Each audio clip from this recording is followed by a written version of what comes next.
ನಮಸ್ತೆ ಸ್ನೇಹಿತರೆ, ಇವತ್ತು ನಾವು ಪ್ರಥಮ BA ಕನ್ನಡ ಆಡಳಿತ ಕನ್ನಡದ ಪರೀಕ್ಷಾ ಅಂತಿಮ ತಯಾರಿಯನ್ನು ಮಾಡಿಕೊಳ್ಳುವ ಪ್ರಬಂಧ ಭಾಗವನ್ನು ಈಗಾಗಲೇ ನಾವು ತಿಳ್ಕೊಂಡಿದ್ದೇವೆ.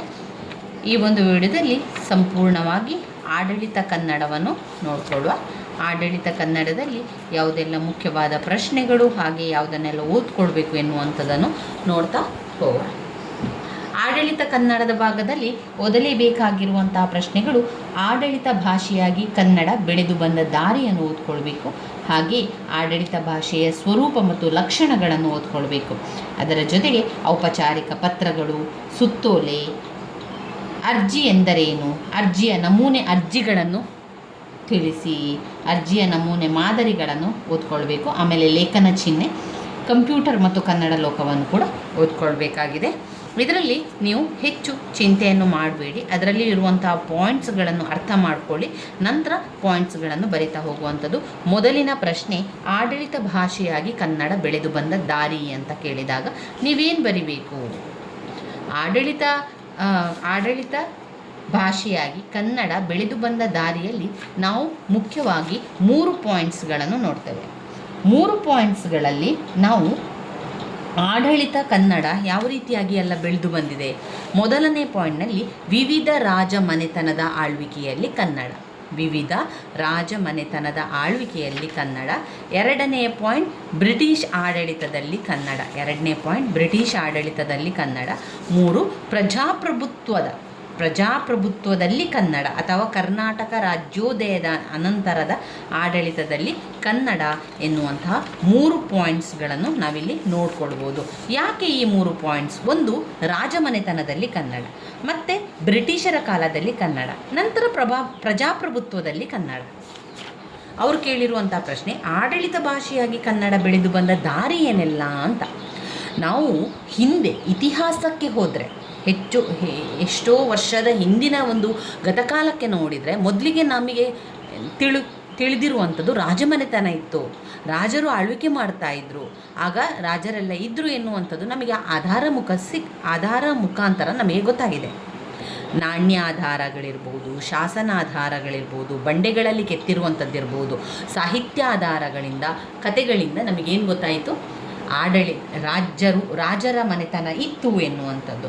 ಆ ರಾಜರ ಮನೆತನದಲ್ಲಿ ಕನ್ನಡ ಇತ್ತು, ಕನ್ನಡವನ್ನು ವ್ಯಾವಹಾರಿಕ ಭಾಷೆಯನ್ನಾಗಿ ಬಳಸ್ತಾ ಇದ್ರು ಎನ್ನುವಂಥದ್ದು ಕೂಡ ನಮಗೆ ಆಧಾರ ಮುಖಾಂತರ ಗೊತ್ತಾಗಿರುವಂಥದ್ದು. ಆಡಳಿತ ಭಾಷೆಯಾಗಿ ಕನ್ನಡ ಬೆಳೆದು ಬಂದ ದಾರಿಯಲ್ಲಿ ನೀವು 3 ಪಾಯಿಂಟ್ಸನ್ನು ಬರೀಬೇಕು. ಮೊದಲು, ರಾಜಮನೆತನದಲ್ಲಿ ಆಡಳಿತದ ಕನ್ನಡ. 2, ಬ್ರಿಟಿಷರ ಆಡಳಿತದಲ್ಲಿ ಕನ್ನಡ. 3, ಪ್ರಜಾಪ್ರಭುತ್ವದಲ್ಲಿ ಕನ್ನಡ. ಮೊದಲು ರಾಜಮನೆತನವೇ ಇತ್ತು, ರಾಜರ ಆಳ್ವಿಕೆಯನ್ನು ಮಾಡ್ತಾಯಿದ್ರು. ಅವರು ಉತ್ತಮವಾಗಿ ತಮ್ಮ ರಾಜ್ಯಭಾರವನ್ನು ಮಾಡ್ತಾಯಿದ್ರು. ಬೇರೆ ರಾಜ್ಯಗಳಿಗೆ ಹೋಗಿ ಯುದ್ಧವನ್ನು ಮಾಡಿ, ಯುದ್ಧದಲ್ಲಿ ಗೆದ್ದರೆ ಆ ರಾಜ್ಯವನ್ನು ವಶಪಡಿಸಿಕೊಳ್ತಾ ಇದ್ದರು.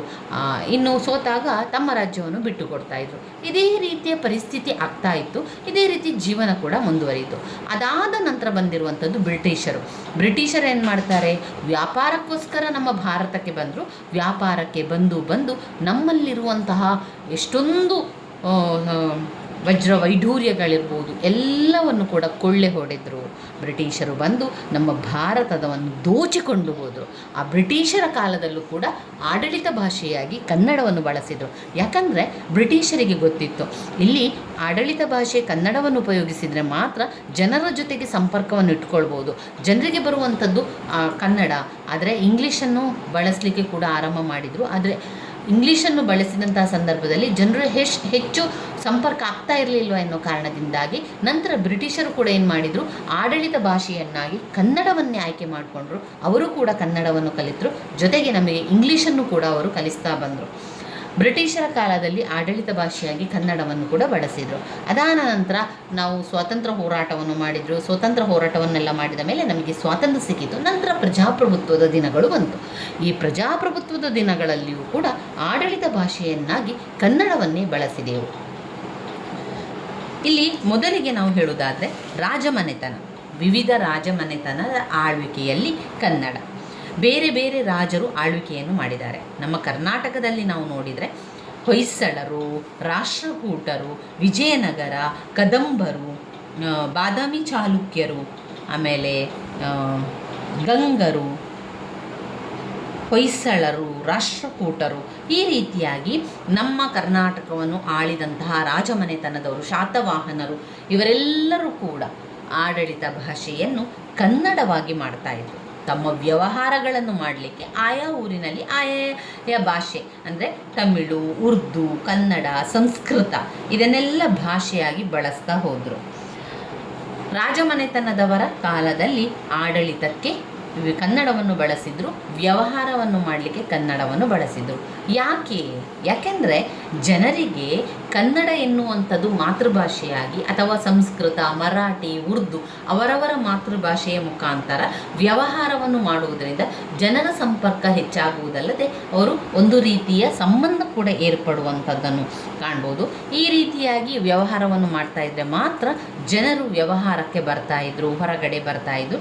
ಇಲ್ಲ ಅಂತಾದರೆ ಅವರು ಏನು ಮಾಡ್ತಾರೆ, ಅವರ ಭಾಷೆಗೆ ಅದು ಸೇರ್ತಾ ಇಲ್ಲ ಅಥವಾ ಭಾಷೆ ಬೇರೆ ಭಾಷೆಯಲ್ಲಿದೆ ಎನ್ನುವಂಥ ಕಾರಣದಿಂದಾಗಿ ವ್ಯವಹಾರದಿಂದ ಹಿಂದುಳಿಬೋದು. ಆದ್ದರಿಂದ ರಾಜಮನೆತನದವರು ಕೂಡ ಏನು ಮಾಡಿದರು, ಆಡಳಿತದ ಭಾಷೆಯಲ್ಲಿ ಕನ್ನಡವನ್ನೇ ಬಳಸಿದರು. ಆಡಳಿತ ಭಾಷೆಯಾಗಿ ಕನ್ನಡವನ್ನು ಬಳಸಿದರು. ಎಲ್ಲ ರಾಜಮನೆತನದವರು ಕೂಡ ಆ ರೀತಿಯಾಗಿ ಮಾಡ್ತಾಯಿದ್ರು. ಇನ್ನು ಆಗಿನ ಕಾಲದಲ್ಲಿ ಒಂದು ಹಲ್ಮಡಿ ಶಾಸನ, ಆಮೇಲೆ ಬೇರೆ ಬೇರೆ ಶಾಸನಗಳ ಮುಖಾಂತರ ನಮಗೆ ರಾಜಮನೆತನದಲ್ಲಿ ಈ ರೀತಿಯಾಗಿ ಬಳಸ್ತಾ ಇದ್ದರು, ಈ ರೀತಿಯಾಗಿ ಅದನ್ನು ಉಪಯೋಗಿಸ್ತಾ ಇದ್ದರು ಅಂತ ಗೊತ್ತಾಗಲಿಕ್ಕೆ ಕಾರಣ ಆಯಿತು. ವಿಜಯನಗರ ಸಾಮ್ರಾಜ್ಯದಲ್ಲಿ ಅಂತೂ ವಿಜಯನಗರ ವೈಭವ ವಿಸ್ತಾರದಿಂದ ತುಂಬಾ ಪ್ರಸಿದ್ಧ ಆಗಿತ್ತು. ಆ ಕಾಲದಲ್ಲಿಯೂ ಕೂಡ ಕನ್ನಡವನ್ನೇ ನಾವು ವ್ಯವಹಾರಕ್ಕೆ, ಆಡಳಿತ ಭಾಷೆಯಾಗಿ ಕೂಡ ಅದನ್ನು ಬಳಸ್ತಾ ಇದ್ರು. ಹಾಗೆಯೇ ಆಯಾಯ ಪ್ರದೇಶಕ್ಕೆ ಸಂಬಂಧಪಟ್ಟಂತೆ ಆಯಾ ಭಾಷೆಗಳನ್ನು ಬಳಸ್ತಾ ಇದ್ರು. ಅವುಗಳು ಕೂಡ ಕನ್ನಡ ಲಿಪಿಯಲ್ಲಿ ಕೆತ್ತಲ್ಪಟ್ಟಿರುವುದು ಕೆಲವು ಕಡೆ ನಾವು ನೋಡಿರ್ಬೋದು.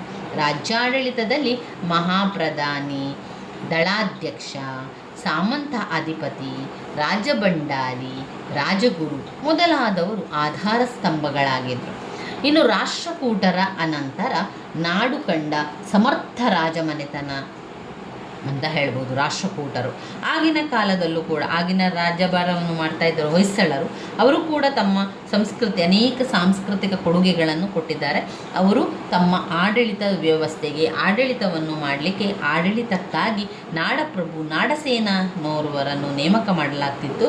ರಾಜನ ರಕ್ಷಣೆಗಾಗಿ ಆತ್ಮಾಹುತಿಗೂ ಸಿದ್ಧವಿರುತ್ತಿದ್ದ ಗರುಡ ಪಡೆ ಆ ಕಾಲದ ಒಂದು ಹೊಸ ವ್ಯವಸ್ಥೆ ಕೂಡ ಆಗಿತ್ತು.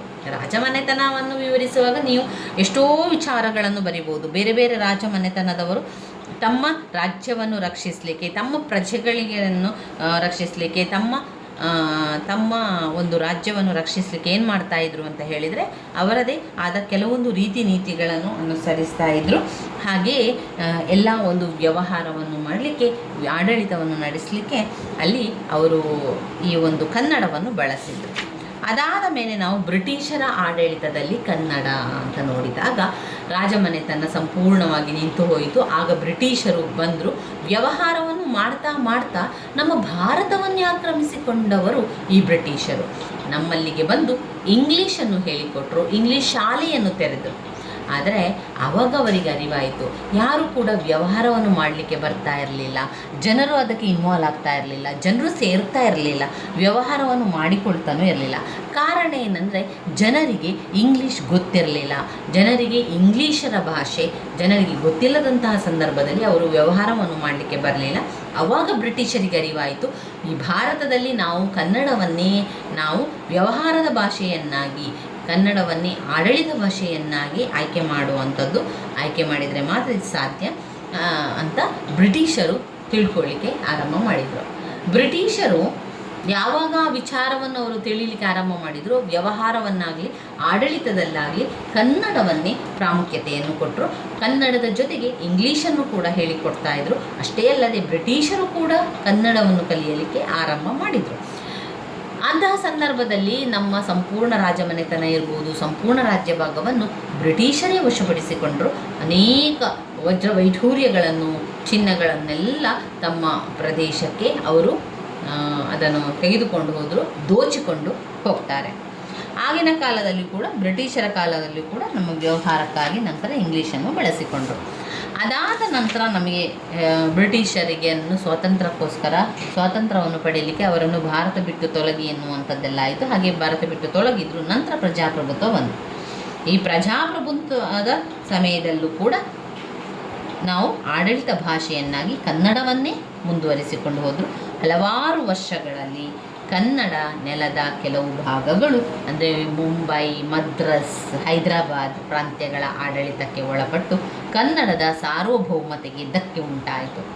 ಭಾಷಾವಾರು ಪ್ರಾಂತ್ಯ ವಿಭಜನೆಯ ಪ್ರಕ್ರಿಯೆಯಲ್ಲಿ ಏಕೀಕೃತ ಕರ್ನಾಟಕದ ಆಶಯ ಕೂಡ ಜೊತೆಗೂಡಿತ್ತು. ನಾಡು ನುಡಿ ಪ್ರೇಮ ಗರಿಗಟ್ಟುತ್ತಿತ್ತು. ಈ ರೀತಿಯಾಗಿ ನಮ್ಮ ಆಡಳಿತ ಕನ್ನಡ ಬೆಳೆದು ಬಂದ ದಾರಿಯಲ್ಲಿ ನಾವು ಈ ರೀತಿಯ ಪಾಯಿಂಟ್ಸ್ಗಳನ್ನು ಹಾಕಬೇಕು. ಆಡಳಿತ ಭಾಷೆಯಾಗಿ ಕನ್ನಡ ಬೆಳೆದು ಬಂದ ದಾರಿಯಲ್ಲಿ 3 ಪಾಯಿಂಟ್ಸನ್ನು ಹಾಕಿ, ರಾಜಮನೆತನದ ಕಾಲದಲ್ಲಿ ಆಳ್ವಿಕೆ, ಹಾಗೆ ಬ್ರಿಟಿಷರ ಕಾಲದಲ್ಲಿ ಆಡಳಿತ ಭಾಷೆಯಾಗಿ ಕನ್ನಡ, ಪ್ರಜಾಪ್ರಭುತ್ವದಲ್ಲಿ ಆಡಳಿತ ಭಾಷೆಯಾಗಿ ಕನ್ನಡ. ಇವಿಷ್ಟ ಆಯ್ತಲ್ವಾ. ಇನ್ನು ವೆರಿ ಇಂಪಾರ್ಟೆಂಟ್ ಆಗಿರುವಂತಹ ಪ್ರಶ್ನೆ, ಆಡಳಿತ ಕನ್ನಡದ ಸ್ವರೂಪ ಲಕ್ಷಣಗಳು. ಪ್ರತಿ ಬಾರಿ ಹೆಚ್ಚಾಗಿ ಕೇಳುವಂಥ ಒಂದು ಪ್ರಶ್ನೆ, ಆಡಳಿತ ಕನ್ನಡದ ಸ್ವರೂಪ ಲಕ್ಷಣಗಳು. ಆಡಳಿತ ಸ್ವರೂಪ ಲಕ್ಷಣಗಳಲ್ಲಿ ನಮಗೆ ಒಟ್ಟು 8 ಪಾಯಿಂಟ್ಸ್ಗಳಿದೆ. ಮೊದಲಿಗೆ ಪಾಯಿಂಟ್ಸನ್ನು ಬಾಯ್ಪಾಠ ಮಾಡ್ಕೊಳ್ಳಿ. ನಾನು ಹೇಳ್ತಾ ಹೋಗ್ತೇನೆ, ನೀವು ಕೂಡ ರಿಪೀಟ್ ಮಾಡ್ಕೊಳ್ಳಿ. ಈ ವಿಡಿಯೋವನ್ನು ನೋಡ್ತಾ ನಿಮಗೆ ಅಭ್ಯಾಸ ಎಲ್ಲ ಆಗಬೇಕು. ಏಕರೂಪತೆ, ಆಡಳಿತ ಕನ್ನಡದ ಲಕ್ಷಣಗಳಲ್ಲಿ ಒಂದು ಏಕರೂಪತೆ, ಅಂದರೆ ಏಕರೂಪವಾಗಿರ್ತದೆ, ಅದು ಒಂದೇ ರೀತಿಯಲ್ಲಿರಬೇಕು. ಏಕರೂಪತೆ. 2 ಸ್ಪಷ್ಟತೆ.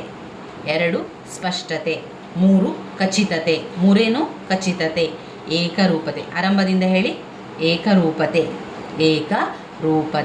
ಸ್ಪಷ್ಟತೆ. ಏನು? ಸ್ಪಷ್ಟವಾಗಿರಬೇಕು, ಸ್ಪಷ್ಟತೆ. 3 ಅದು ಖಚಿತವಾಗಿರಬೇಕು, ಖಚಿತತೆ. ಏಕರೂಪತೆ, ಸ್ಪಷ್ಟತೆ, ಖಚಿತತೆ. ನಾನು ಹೇಳ್ತಾ ಇರುವಾಗಲೇ ನಿಮಗೆ ಪಾಯಿಂಟ್ಸ್ಗಳು ಬಾಯ್ಪಾಠ ಬರಬೇಕು. ಸರಳತೆ. 4 ಸರಳತೆ. 5 ಸಂಕ್ಷಿಪ್ತತೆ. 1 ಏನು? ಆರಂಭದಿಂದ 1 ಏಕರೂಪತೆ, ಸ್ಪಷ್ಟತೆ, ಏಕರೂಪತೆ, ಸ್ಪಷ್ಟತೆ, ಖಚಿತತೆ. ಏಕರೂಪತೆ, ಸ್ಪಷ್ಟತೆ, ಖಚಿತತೆ, ಸರಳತೆ, ಸಂಕ್ಷಿಪ್ತತೆ, ಸಮಗ್ರತೆ. ಸರಳತೆ, ಸಂಕ್ಷಿಪ್ತತೆ, ಸಮಗ್ರತೆ. ಸೌಜನ್ಯ, ಭಾಷಾ ಶುದ್ಧಿ. ಸೌಜನ್ಯ, ಭಾಷಾ ಶುದ್ಧಿ. ಮತ್ತೊಮ್ಮೆ ಪಾಯಿಂಟ್ಸ್ ಹೇಳಿ. ಆಡಳಿತ ಕನ್ನಡ ಭಾಷೆಯ ಗುಣಲಕ್ಷಣಗಳು: ಏಕರೂಪತೆ, ಸ್ಪಷ್ಟತೆ, ಖಚಿತತೆ. ಏಕರೂಪತೆ, ಸ್ಪಷ್ಟತೆ, ಖಚಿತತೆ, ಸರಳತೆ, ಸಂಕ್ಷಿಪ್ತತೆ, ಸಮಗ್ರತೆ, ಸೌಜನ್ಯ, ಭಾಷಾ ಶುದ್ಧಿ. ಸರಳತೆ, ಸಂಕ್ಷಿಪ್ತತೆ, ಸಮಗ್ರತೆ, ಸೌಜನ್ಯ, ಭಾಷಾ ಶುದ್ಧಿ. ಇವಿಷ್ಟು ಆಡಳಿತ ಕನ್ನಡದ ಗುಣಲಕ್ಷಣಗಳಾಗಿದೆ. ಅದರ ವಿವರಣೆಯನ್ನು ತಿಳಿತಾ ಹೋಗುವ. ಆಡಳಿತ ಕನ್ನಡದ ಭಾಷೆಯ ಸ್ವರೂಪ ಲಕ್ಷಣ. ಮೊದಲನೇದು ಏಕರೂಪತೆ. ಏಕರೂಪತೆ ಅಂದರೆ ಏನು? ನಿಮಗೆ ಪಾಯಿಂಟ್ಸೇ ತಿಳಿಸ್ಕೊಡ್ತದೆ. ಕನ್ನಡ ಯಾವ ರೀತಿ ಇರಬೇಕು? ಅದು ಏಕರೂಪತೆಯಿಂದ ಇರಬೇಕು. ಅದರ ರೂಪ ಒಂದೇ ರೀತಿಯಲ್ಲಿರಬೇಕು. ಅಂದರೆ ಈಗ ಎಲ್ಲಿಯೇ ಕೆಲಸ ಮಾಡುವುದಾಗಿರಲಿ ಅಥವಾ ಎಲ್ಲಿಯೇ ಕನ್ನಡವನ್ನು ಬಳಸುವುದಾಗಿರಲಿ, ಅದು ಎಲ್ಲ ಕಡೆಗೂ ಸಮಾನವಾಗಿ ಅದೇ ರೀತಿಯಲ್ಲಿ ಇರಬೇಕು. ಅಂದರೆ ಉದಾಹರಣೆಗೆ ಅದು ಒಂದು ಸಚಿವಾಲಯ ಇರ್ಬೋದು, ಬೇರೆ ಇಲಾಖೆಗಳಿರ್ಬೋದು, ಅಧಿಕಾರಿಗಳಿರ್ಬೋದು, ಸಿಬ್ಬಂದಿ ವರ್ಗದವರಾಗಿರ್ಬೋದು. ಸಾರ್ವಜನಿಕರೊಂದಿಗೆ ಬರಹದ ಮೂಲಕ ವ್ಯವಹರಿಸುವಾಗ ಈ ಒಂದು ಕನ್ನಡವನ್ನು ಉಪಯೋಗಿಸಲಾಗುವಂಥದ್ದು. ಸರಕಾರ ತನ್ನ ಅಧಿಕೃತ ವ್ಯವಹಾರಗಳಲ್ಲಿ, ಅಂದರೆ ಸಚಿವಾಲಯ, ಇಲಾಖೆಗಳು, ಅಧಿಕಾರಿಗಳು, ಸಿಬ್ಬಂದಿ ವರ್ಗ, ಸಾರ್ವಜನಿಕರೊಂದಿಗೆ ಬರಹದ ಮೂಲಕ ವ್ಯವಹರಿಸುವಾಗ ಅದು ಎಲ್ಲರಿಗೂ ಕೂಡ ಏಕರೂಪತೆಯಿಂದ ಅದನ್ನು ಬಳಸಬೇಕು. ಕನ್ನಡವನ್ನೇ ಅದನ್ನು ಉಪಯೋಗಿಸಬೇಕಾಗ್ತದೆ. ಅಂದರೆ ಈ ಒಂದು ಕರ್ನಾಟಕದಲ್ಲಿ ನಾವು ಬಳಸುವಂತಹ ಕನ್ನಡ ಭಾಷೆ ಎಲ್ಲ ಏಕರೂಪತೆಯಿಂದ ಕೂಡಿರಬೇಕು ಎನ್ನುವಂಥದ್ದು. ಅದು ವ್ಯವಹಾರ ವಹಿವಾಟು ಆಗಿರಲಿ, ವ್ಯವಹಾರದಲ್ಲಿ ಅಲ್ಲಲ್ಲಿ ವಿಲಕ್ಷಣತೆ ಇರುವ ಭಾಷಾ ಬಳಕೆ ಅತಿ ಸಹಜ ಆಗಿರುವಂಥದ್ದೆಲ್ಲ. ಆದರೆ ಬಳಸುವಂತಹ ಒಂದು ಕನ್ನಡ ಏಕರೂಪತೆಯಿಂದ ಕೂಡಿರಬೇಕು. ರಾಜ್ಯದ ಎಲ್ಲ ಪ್ರದೇಶದ ಜನರಿಗೂ ಏಕಪ್ರಕಾರ ಗ್ರಾಹ್ಯವಾಗುವ ಕನ್ನಡದ ಒಂದು ವಿಶಿಷ್ಟ ರೂಪ ಬಳಕೆಯಲ್ಲಿರುವಂಥದ್ದು ಏಕರೂಪತೆಯಲ್ಲಿ ಇರಬೇಕು. 2ನೇ ಪಾಯಿಂಟ್ ಸ್ಪಷ್ಟತೆ. ಸ್ಪಷ್ಟವಾಗಿರಬೇಕು. ಈಗ ನಾವು ವ್ಯವಹಾರದಲ್ಲಿ ಕನ್ನಡವನ್ನು ಬಳಸ್ತಾ ಇದ್ದೇವೆ ಅಂತಾದರೆ ನಮಗೆ ಅದು ಸ್ಪಷ್ಟತೆಯನ್ನು ಕೊಡಬೇಕು, ನಮಗೆ ಗೊತ್ತಾಗಬೇಕು ಮೊದಲಿಗೆ. ಈಗ ಅದು ಸ್ಪಷ್ಟವಾಗಿ ಕಾಣಬೇಕು ಅಂತ ಹೇಳಿದರೆ ಬಳಸುವಂತಹ ಪದ ಸರಿಯಾಗಿರಬೇಕು, ಅಲ್ಲಿ ರಚಿಸುವಂತಹ ವಾಕ್ಯ ಸರಿಯಾಗಿರಬೇಕು, ಕೊಡುವಂತಹ ವಿವರಣೆ ಸರಿಯಾಗಿರಬೇಕು. ಅದಕ್ಕಿಂತಲೂ ಮೊದಲು ಎಲ್ಲರಿಗೂ ಅರ್ಥವಾಗುವ ರೀತಿಯಲ್ಲಿರಬೇಕು. ದ್ವಂದ್ವಗಳಿರಬಾರ್ದು. ಇರುವ ಪದಗಳನ್ನಾಗಲಿ ವ್ಯಂಗ್ಯಾರ್ಥದ ವಾಕ್ಯಗಳನ್ನಾಗಲಿ ಬಳಸದಿದ್ದರೆ ಅದು ಸ್ಪಷ್ಟತೆಯಿಂದ ಕೂಡಿರ್ತದೆ. 3ನೇ ಪಾಯಿಂಟ್ ಖಚಿತತೆ. ಖಚಿತವಾಗಿರಬೇಕು, ಖಚಿತವಾಗಿರುವಂತೆ ನೋಡಿಕೊಳ್ಬೇಕು. ಆಡಳಿತದಲ್ಲಿ ಬರೆಯುವ, ತಿಳಿಸುವ ಯಾವ ವಿಷಯವೇ ಆಗಿರಲಿ ನಿರ್ದಿಷ್ಟವಾಗಿ ಒಂದು ಖಚಿತ ಅರ್ಥವನ್ನಷ್ಟೇ ಉದ್ದೇಶಿಸಿರುತ್ತದೆ. ಅದನ್ನು ಮರೆಮಾಡುವ ಯಾವುದೇ ಪದ ವಾಕ್ಯ ಬಳಕೆಯಾಗಬಾರದು. ಅಂತೆಯೇ ಖಚಿತತೆಗಾಗಿ ಅಗತ್ಯವಾದ ಪದ ವಾಕ್ಯ ರಚನೆ ಇರಬೇಕು. ಖಚಿತತೆ, ಸ್ಪಷ್ಟತೆ ಒಂದಕ್ಕೊಂದು ಪೂರಕವಾಗಿ ವರ್ತಿಸುವಂಥದ್ದು. ಅದರಿಂದ ಖಚಿತವಾಗಿರಬೇಕು. ಪಾಯಿಂಟ್ ಹೇಳ್ತಾ ಹೋಗಿ. ಆಡಳಿತದ ಕನ್ನಡದ ಲಕ್ಷಣಗಳಲ್ಲಿ ಏಕರೂಪತೆ, ಸ್ಪಷ್ಟತೆ, ಖಚಿತತೆ, ಆಮೇಲೆ ಸರಳತೆ.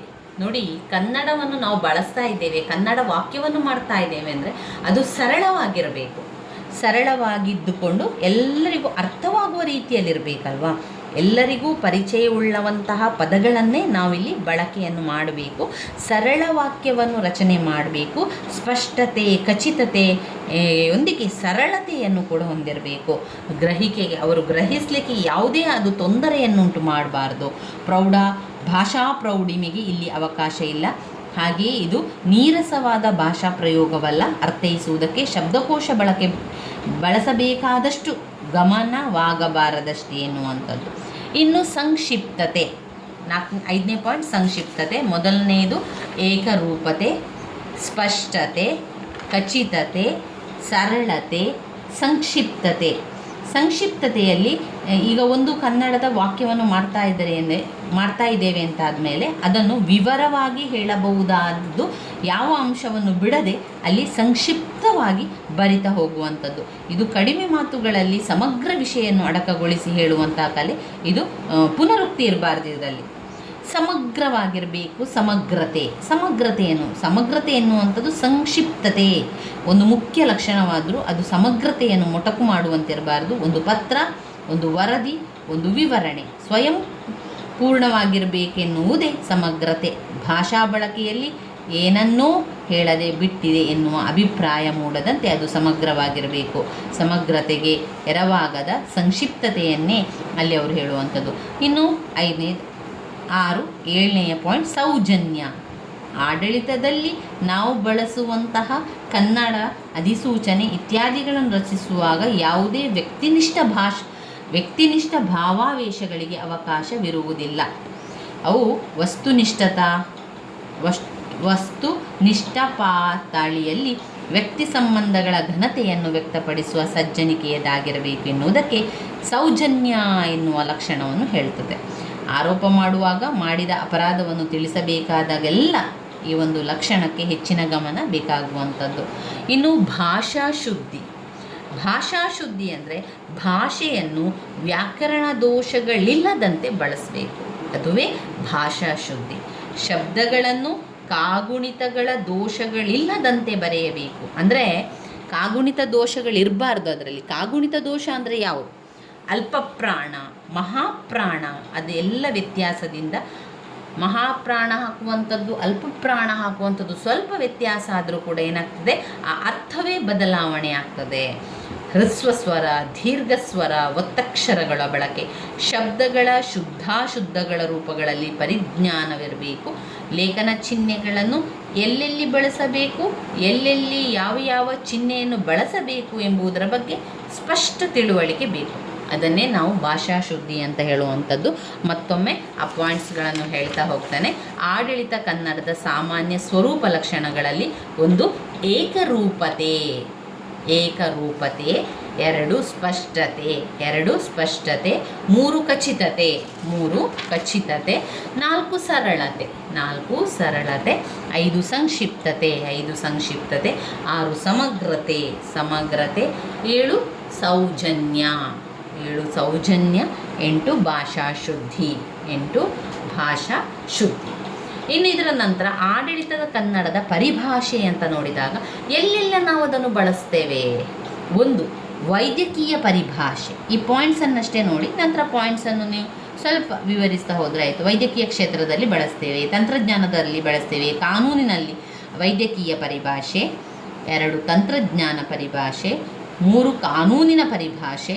4, ವಿಮರ್ಶೆ ಪರಿಭಾಷೆ. 5, ಸಂಗೀತ ಪರಿಭಾಷೆ. ಇವು ಆಡಳಿತ ಪರಿಭಾಷೆಯಾಗಿರುವಂಥದ್ದು. ಇನ್ನೊಮ್ಮೆ ಹೇಳಿ, ವೈದ್ಯಕೀಯ ಪರಿಭಾಷೆ, ತಂತ್ರಜ್ಞಾನ ಪರಿಭಾಷೆ, ಕಾನೂನಿನ ಪರಿಭಾಷೆ, ವಿಮರ್ಶೆಯ ಪರಿಭಾಷೆ, ಸಂಗೀತ ಪರಿಭಾಷೆ. ಇವು ಮೊದಲಾದ ಇರುವಂತೆ ಆಡಳಿತದ ಪರಿಭಾಷೆ ಇರುತ್ತದೆ. ಪ್ರಾಚೀನ ಕಾಲದಿಂದಲೂ ಕನ್ನಡದಲ್ಲಿ ಆಡಳಿತ ಸಂಬಂಧಿಯಾದ ಪರಿಭಾಷೆಗಳು ಬಳಕೆಗೆ ಬಂದಿರುವುದನ್ನು ವಿವಿಧ ರಾಜಮನೆತನಗಳ ಆಳ್ವಿಕೆಯ ಕಾಲದಲ್ಲಿ ದೊರೆತಿರುವ ಶಾಸನಗಳಲ್ಲಿ, ಇತರ ದಾಖಲೆಗಳಲ್ಲಿ ನೀವು ಗಮನಿಸಿರಬಹುದು. ಅನೇಕ ಸಂಸ್ಕೃತ ಪದಗಳೇ ಪಾರಿಭಾಷಿಕೆಗಳಾಗಿ ಸೇರಿಕೊಂಡಿದೆ. ಶಾಸನ, ಮುದ್ರೆ, ಪ್ರಧಾನ, ಕರ, ಕರ್ಣಿಕ, ಮಂತ್ರಿ, ಮಂತ್ರಿಕೋಶ ಮೊದಲಾದವುಗಳು ಕೂಡ ಈಗಲೂ ಕೂಡ ಚಾಲ್ತಿಯಲ್ಲಿರುವಂಥದ್ದನ್ನು ಕಾಣ್ಬೋದು. ಕನ್ನಡ ಪರಿಭಾಷೆಯಲ್ಲಿ ಇದನ್ನಿಷ್ಟನ್ನು ಬರೆದ್ರೆ ಸಾಕು. ಇನ್ನು ನಾವು ಹೋಗುವಂಥದ್ದು ಪತ್ರ ವ್ಯವಹಾರಕ್ಕೆ ಹೋಗಬೇಕು.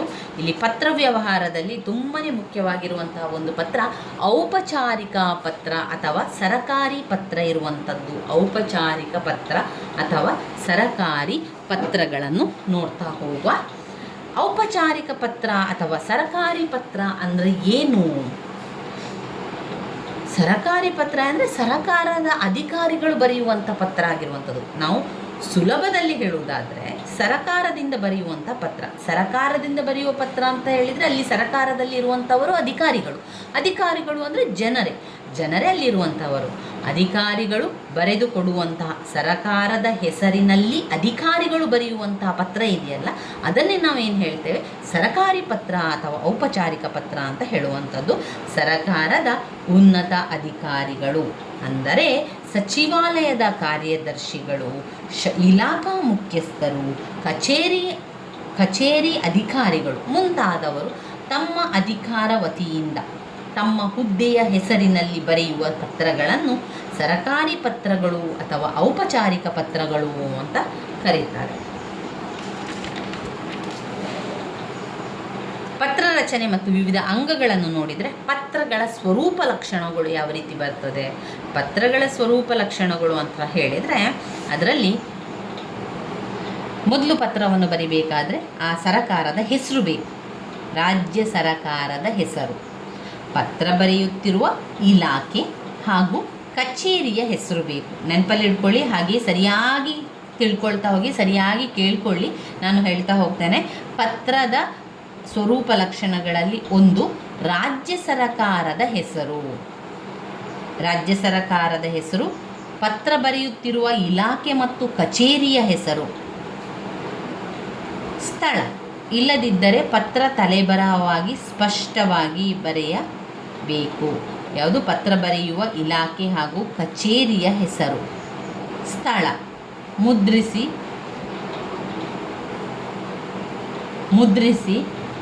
ಅದನ್ನು ಬರೆಯುವಂಥದ್ದು. ಇಲ್ಲದಿದ್ದರೆ ಪತ್ರ ತಲೆಬರಹವಾಗಿ ಸ್ಪಷ್ಟವಾಗಿ ಬರೀಬೇಕು. 2, ಪತ್ರದ ಸಂಖ್ಯೆ ಮತ್ತು ದಿನಾಂಕ. ಪತ್ರದಲ್ಲಿ ಸಂಖ್ಯೆ ಇರಬೇಕು, ಹಾಗೆ ದಿನಾಂಕ ಕೂಡ ಇರಬೇಕು. ಪತ್ರದ ಸಂಖ್ಯೆ ಮತ್ತು ದಿನಾಂಕ. 3, ಪತ್ರ ಕಳಿಸುವ ಅಧಿಕಾರಿಯ ಪದನಾಮ. ಪತ್ರ ಕಳಿಸುವ ಅಧಿಕಾರಿಯ ಪದನಾಮವನ್ನು ಮಾಡುವಂಥದ್ದು. 4, ಪತ್ರವನ್ನು ಯಾರಿಗೆ ಬರೆಯಲಾಗುವುದೋ ಅವರ ಹೆಸರು ಅಥವಾ ಪದನಾಮ ಹಾಗೂ ವಿಳಾಸ. ಪತ್ರವನ್ನು ಯಾರಿಗೆ ಬರೆಯಲಾಗುವುದೋ ಅವರ ಹೆಸರು, ಪದನಾಮ, ವಿಳಾಸ. 5, ವಿಳಾಸದಾರರನ್ನು ಸಂಬೋಧಿಸುವ ಗೌರವ ಸೂಚಕ ಪದ. ವಿಳಾಸದಾರರನ್ನು ಸಂಬೋಧಿಸಬೇಕು, ಮಾನ್ಯರೇ, ಆ ರೀತಿಯಾಗಿ ಹೇಳಬೇಕು. ವಿಷಯದ ಸಂಕ್ಷಿಪ್ತ ಸೂಚಿ ಮತ್ತು ಉಲ್ಲೇಖ. ವಿಷಯದ ಸಂಕ್ಷಿಪ್ತ ಸೂಚಿ ಮತ್ತು ಉಲ್ಲೇಖ. ಪತ್ರದ ಒಡಲು ಅಥವಾ ಒಕ್ಕಣೆ. ಪತ್ರದ ಒಡಲು ಅಥವಾ ಒಕ್ಕಣೆ. ಪತ್ರದ ಮುಕ್ತಾಯದಲ್ಲಿ ಅಡಿಬರಹ. ಪತ್ರದ ಮುಕ್ತಾಯದಲ್ಲಿ ಅಡಿಬರಹ ಬೇಕು. ಮತ್ತು ಕೊನೆಯದಾಗಿ ಪತ್ರ ಕಳಿಸುವಂತಹ ಅಧಿಕಾರಿಯ ರುಜು ಮತ್ತು ಪದನಾಮ ಬೇಕು. ಪತ್ರವನ್ನು ಕಳಿಸುವಂತಹ ಅಧಿಕಾರಿಯ ಒಂದು ರುಜು ಮತ್ತು ಪದನಾಮ ಬೇಕಾಗ್ತದೆ. ಇನ್ನು ನಾವು ನೋಡುವಂಥದ್ದು ಈ ರೀತಿಯಾಗಿ ಪಾಯಿಂಟ್ಸನ್ನು ಬರೆದ ನಂತರ ವಿವರಿಸಲಿಕ್ಕೆ ಇಲ್ವಾ ಅಂತ ನೀವು ಕೇಳಿರ್ಬೋದು. ಈಗ ನಾವು ಪರೀಕ್ಷೆಯ ಅಂತಿಮ ತಯಾರಿಯನ್ನು ಮಾಡ್ಕೊಳ್ಳೋದ್ರಿಂದ ಪಾಯಿಂಟ್ಸ್ಗಳನ್ನಷ್ಟೇ ನೋಡ್ತಾ ಹೋಗುವ, ಆ ಪಾಯಿಂಟ್ಸ್ಗಳನ್ನೇ ನೀವೇ ಸ್ವಲ್ಪ ಸ್ವಲ್ಪ ಬರೆಯಿರಿ. ಅಂದರೆ ಈಗ ಉದಾಹರಣೆಗೆ ಪತ್ರದ ಮುಕ್ತಾಯದಲ್ಲಿ ಅಡಿಬರಹ ಅಂತ ಇದೆ, ಅದಕ್ಕೆ ನೀವೇನು ವಿವರಣೆಯನ್ನು ಬರಿಬೋದು? ನಾವು ಒಂದು ಪತ್ರವನ್ನು ಬರಿಬೇಕಾದ್ರೆ ಪತ್ರದ ಕೊನೆಯಲ್ಲಿ ಪತ್ರದ ಮುಕ್ತಾಯ ಆಗಬೇಕು ಅಂತ ಹೇಳಿದರೆ ಪತ್ರದ ಮುಕ್ತಾಯದಲ್ಲಿ ಅಡಿಬರಹ ಇರಬೇಕು. ಆ ಅಡಿಬರಹ ಇದ್ದರೆ ಮಾತ್ರ ಅದು ಮುಕ್ತಾಯದ ಹಂತಕ್ಕೆ ಬರ್ತದೆ ಎನ್ನುವಂಥ ವಿವರಣೆಯನ್ನು ಬರಿತಾ ಹೋಗಿ. ಪತ್ರದ ವಿಧಗಳು, ಪತ್ರದ ಬೇರೆ ಬೇರೆ ವಿಧಗಳಿದೆ. ಪತ್ರದಲ್ಲಿ ಏನೆಲ್ಲ ವಿಧಗಳಿದೆ? ಒಂದು ಅಧಿಕೃತ ಪತ್ರ ಅಂತ ಹೇಳ್ತಾರೆ, ಬೇರೆ ಬೇರೆ ಪತ್ರಗಳಿದೆ, ಬೇರೆ ಬೇರೆ ಪತ್ರಗಳ ಹೆಸರುಗಳು ಕೂಡ ಇದೆ. ಒಂದು ಅಧಿಕೃತ ಪತ್ರ. ಎರಡು ಅರೆ ಸರಕಾರಿ ಪತ್ರ, ಆದೇಶ ಅಥವಾ ನಡವಳಿಕೆ ಪತ್ರ, ಆದೇಶ ಅಥವಾ ನಡವಳಿಕೆ ಪತ್ರ, ಜ್ಞಾಪನ ಪತ್ರ, ಜ್ಞಾಪನ ಪತ್ರ. 5 ಸುತ್ತೋಲೆ, 5 ಸುತ್ತೋಲೆ. 6 ಅಧಿಸೂಚನೆ, 6 ಅಧಿಸೂಚನೆ. 7 ಪ್ರಕಟಣೆ, 7 ಪ್ರಕಟಣೆ. 8 ತಂತಿ ಪತ್ರ.